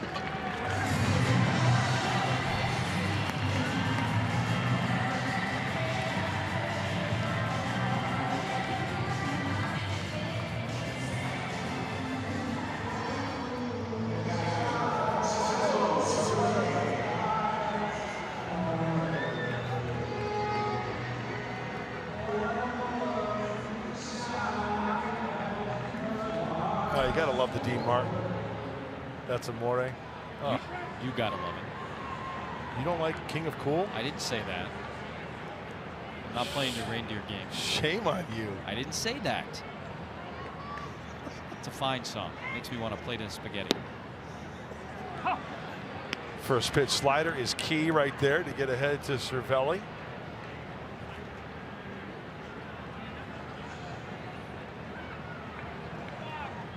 This guy's taken a beating behind the plate the last couple of nights. Just gonna say that arm's gonna be barking a little bit, don't you think?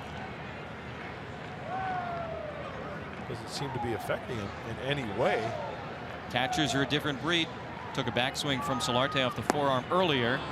Off balance there, 0-2.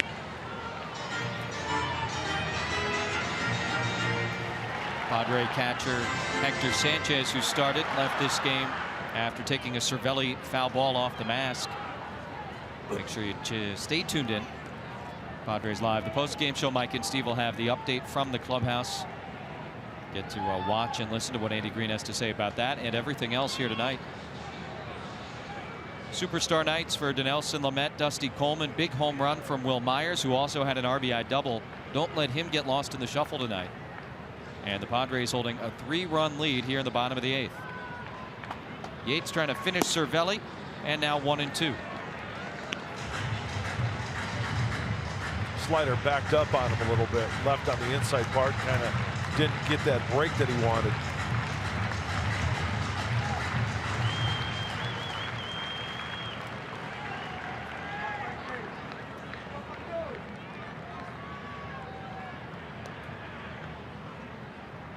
Cervelli singled and scored his last time. The 1-2 from Yates. Doesn't miss by too much, but now 2 balls and 2 strikes.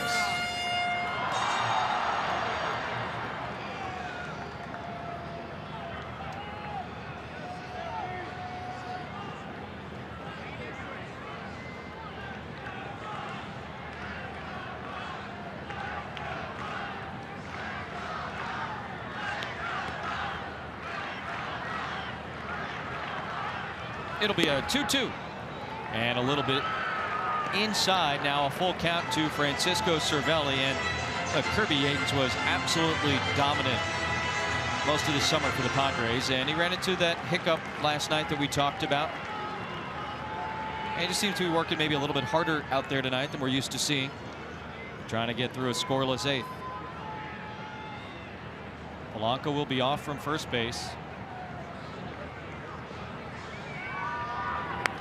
And a foul ball. Very late on that fastball in at 94. Remember, Kirby Yates has a nice changeup as well.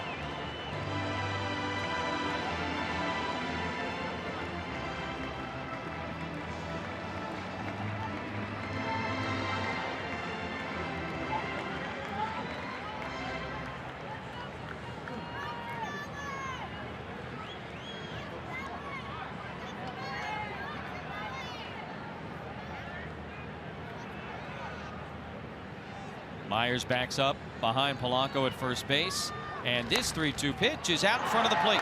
Luis Torrens has it, slow runner, easy play, and the inning is over, thanks in no small part to the defensive prowess of that guy and that guy. Coleman and Solarte combining on one of the prettiest double plays the Padres have turned all season. Pryor up by 3, going to the 9th.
but in Southern California alone, it's, you know, the biggest sport. I'm just happy that this club here is like moving up and they're going in the right directions. People want soccer here. You know, people want to support something.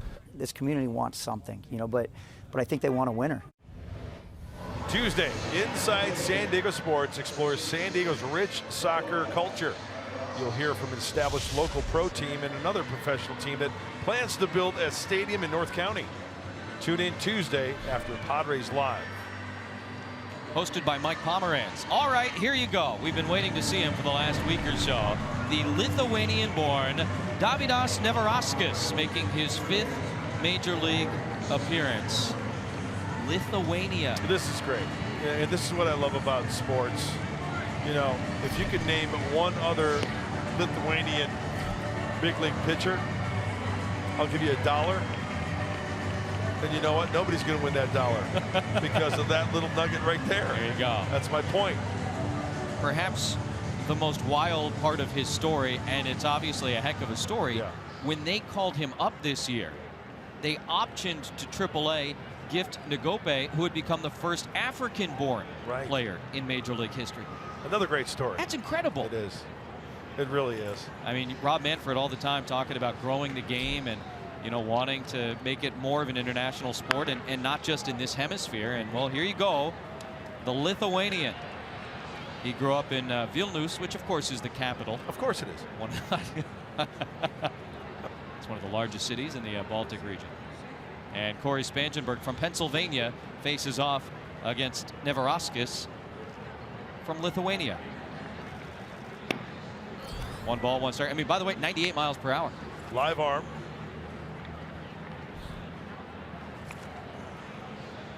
Boy, I wonder what it's going to be like when he goes back home to the homeland, if he goes back, right? I mean, is it going to be a big deal? I would think so, yeah. Absolutely. I mean, there's been basketball players, Olympic athletes that have made names for themselves. Sure. In track and field, basketball. And are you just reading Wikipedia right now? No, actually, I'm just talking from the heart. Oh, you got a lot of Lithuania in your heart. That's very nice. I am also not reading from Wikipedia. It was actually the first nation to declare itself independent from the Soviet Union before the collapse. Kind of an interesting political nugget. Sorry about being free. There you go. Ball and 2 strikes from Davidas Neverauskas. Really neat. Speaking of international baseball, by the way, you know, that new collective bargaining agreement that was agreed to this past winter went public in the last week or two, and in it, kind of buried there were some nuggets about potential international games as Neverauskas freezes Spangenberg for the first out here in the 9th inning. I think a lot of Padre fans have probably heard about the fact that there is a possibility that the Padres and the Dodgers would play a series in Mexico City in the regular season this coming year in April. It's not confirmed yet, but MLB has floated it out there and kind of wait and see what happens. But also this next season coming up, there's expected to be regular season baseball played either in Puerto Rico or the Dominican Republic. And then in 2019, games in Japan and Mexico and the United Kingdom. I thought you were going to say Lithuania. Well, it's not too far. Comparatively speaking, you can probably get a decent flight from Vilnius to London, Heathrow, maybe Gatwick, I don't know, to catch that baseball. Well, we've given you a lot of information on Davidas, so nope. Never ask us again. I see what you did. Never ask us.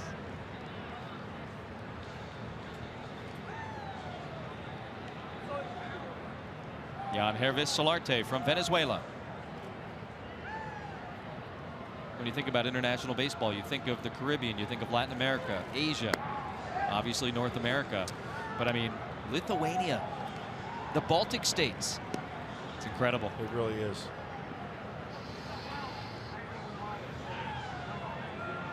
Ball and 2 strikes on Solarte. Couple of hits, both singles tonight. He's also scored a run. And Neverauskas issues a 97-mile-per-hour fastball. Big body going forward. He gets a lot of leverage in that delivery. It's a delivery with that big physique of his that it's really not a violent delivery. He gets that big frame going and the ball just jumps out of his hand. Yeah, it really does. Goes from the first base side of the pitcher's plate. Always from the stretch.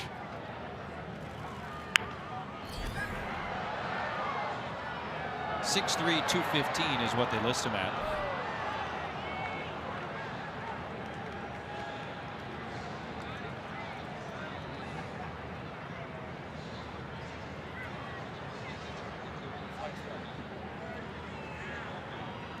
Ball and 2 strikes to Solarte. 99 on that fastball from Neverauskas. So yeah, in the next couple of years, per the new collective bargaining agreement, you're going to have regular season Major League Baseball in Asia, Japan. I know Japan is part of Asia, but the first one, it's a little bit unconfirmed as to where it will be. Mexico, Puerto Rico, and/or the Dominican, and the UK. Solarte and Neverauskas battling here. Still 1 ball and 2 strikes.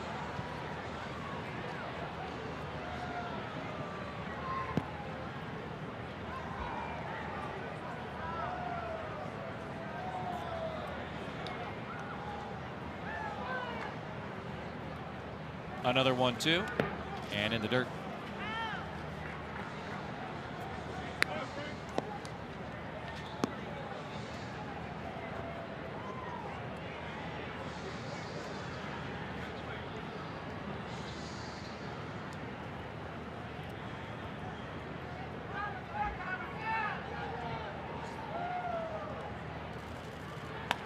Hung a breaking ball, and Solarte sends it out to right field, but Gregory Polanco tracks it down, and that's out number 2 in the 9th inning. And it's time now for the Carl's Jr. star of the game. There it is, Dusty Coleman. There you go, first time up. That's a single the other way. He's going to steal second base. That puts him in scoring position. Next time up, that's a double down the left field line here at PNC Park. And then in the 8th inning, a 2-run home run out into the topiary. How about a little defense, too, from Coleman, Solarte, and Myers, helping Kirby Yates get out of that 8th inning. And in the short time we've seen Dusty Coleman very, very solid on both ends of the baseball, offensively and defensively. Nice scouting report. I agree. And a nice night for Dusty Coleman. 2 outs and the base is empty for Will Myers. RBI double in the 3rd, 2-run homer in the 5th. He has reached safely all 4 times that he's come to the plate tonight. That might be the biggest news coming out of this game for the Padres. Truly. Because if he gets going, gets hot here, that'll make for a fun few weeks around this ball club. Big hits. You know, the bullpen had a little blip last night. Hopefully that's just a fluke. Neverauskas delivers a breaking ball strike, 1-2. I want to know what the if there's the amateur status of baseball in Lithuania as far as like little leagues, high schools, what type of programs they have over there. Well, indeed, they do have little league programs, and in fact, his dad, Davidas Neverauskas, his father, is very involved in the little leagues there. MLB also has a European baseball program that's based out of Italy, so he participated in that. That's the whole point. I mean, people hear the UK, and I think, you know, some fans have a tendency to be like, why even try? But I mean, that's the point. They're trying to grow the sport in Europe, in addition to everywhere else, obviously. Here you go, a Lithuanian. Myers reaches for that one. This is Josh Harrison. A 1-2-3, top of the 9th inning for Davidas Neverauskas. The Padres have their own reliever, Brad Hand. He's coming in to try and close this thing out in the bottom of the 9th inning. Padres have a 5-2 lead as they try and even the series in Pittsburgh.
That man right there is your National League reliever of the month for the month of July. Brad Hand in 11 1/3 innings last month.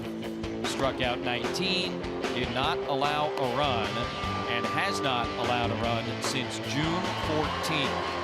He has been, in a word, filthy. And now he comes on to try and earn his 8th save of 2017. Here in the bottom of the 9th inning at Pittsburgh, he has not allowed an inning in his last 20 1/3.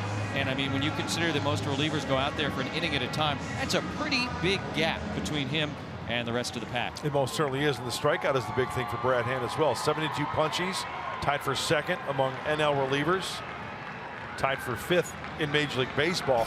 Talked to Brad before the game. Thought something was very interesting, he said. I said, hey, nice fastball and breaking ball you got. He goes, thanks. I said, by chance, do you throw a changeup as we take a look at this season? He goes, I'm going to tonight. And I said, well, why is that? He goes, well, a lot of right-handed hitters might throw a changeup tonight. So wow. Keep an eye out for that. Your breaking news here. That was a breaking ball, and it's a ground ball. That's Spangenberg. And that's one away for Brad Hand here in the 9th. As we revisit our keys to the game, brought to you by your San Diego Honda dealers. All right, Mr. Grant, what do we got? Well, if I remember correctly, the first one was end Cole's good run. Remember? He had a good run going. 6 innings tonight, 8 hits, 3 earned runs. And the bullpen bouncing back. So far up to this point, guys out of the pen doing a nice job. 2 2/3, 5 hits, and 2 earned runs. And 3-run lead here, and 2 more to get for Brad Hand. Jose Osuna will be the pinch hitter here for the pitcher Neverauskas. 1 out of the bases empty. Padres 2 outs away from evening this series. Just with your point with Garrett Cole, I mean, it's an okay start for him. You know, certainly 3 runs and all that, but he had allowed 0, 1, or 2 runs in 5 consecutive starts. So the Padres did go above and beyond that against him tonight. And they stuck to the plan. Remember, Andy Green was talking about attacking him early. There were some early swings. Ball and a strike now to Osuna. Got the start in right field last night. Did not see Brad Hand in that game.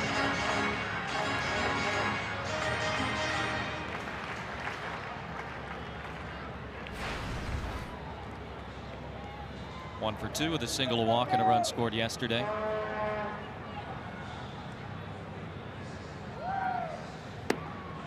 That's a nasty breaking ball, man.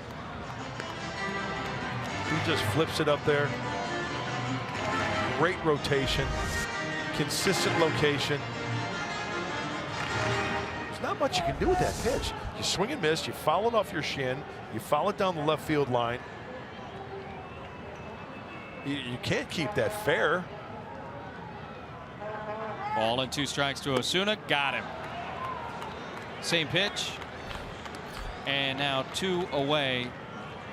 It's really incredible to watch him work. And Brad's just like, oh, okay, ho hum. Give me the ball. I'll throw more strikes for you. Swing and a miss. And the extra point is good for Brad Hand. Were you here when we were talking about his follow through? No. Oh yeah, he's a field goal kicker too. Did you notice that? I can see that. Yeah, well, watch his follow through. He puts it through the uprights every time. After every pitch. No, I know exactly what you mean. I just hadn't thought of it that way. Leadoff man, Starling Marte. 0 for 2 with a walk. He's also been hit by a pitch, and now he's behind in the count, 0-1. It's a big follow through. It is. Very like a Martin Gramatica or something like that. Nice. And the snap. The ball is down. Good hold. And it's good. He's from Minnesota. Maybe he's a Gary Anderson fan. Oh, good call. Marte waits on the 1-strike pitch, and he takes the fastball in. So not a bad year for Brad Hand, right? 2017 All-Star, National League reliever of the month for July. Yeah. Name thrown around every minute, and it doesn't seem to affect him one way or the other. He was literally at the beach when the trade deadline came and went. Literally hanging out at the beach with his wife and daughter. And now 1 strike away from his 8th save here in 2017.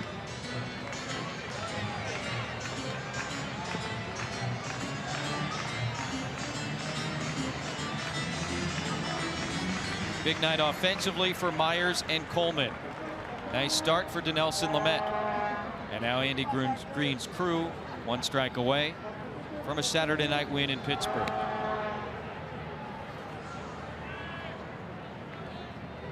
Marte waits. The pitch from hand is taken just a little bit off the plate. 2-2.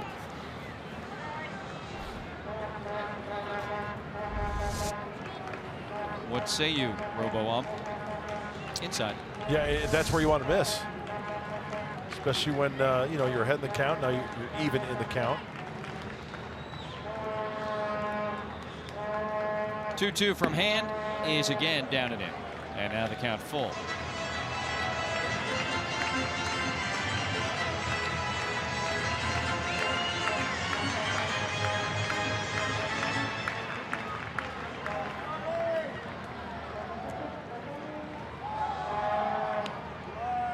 Three balls and 2 strikes to Marte.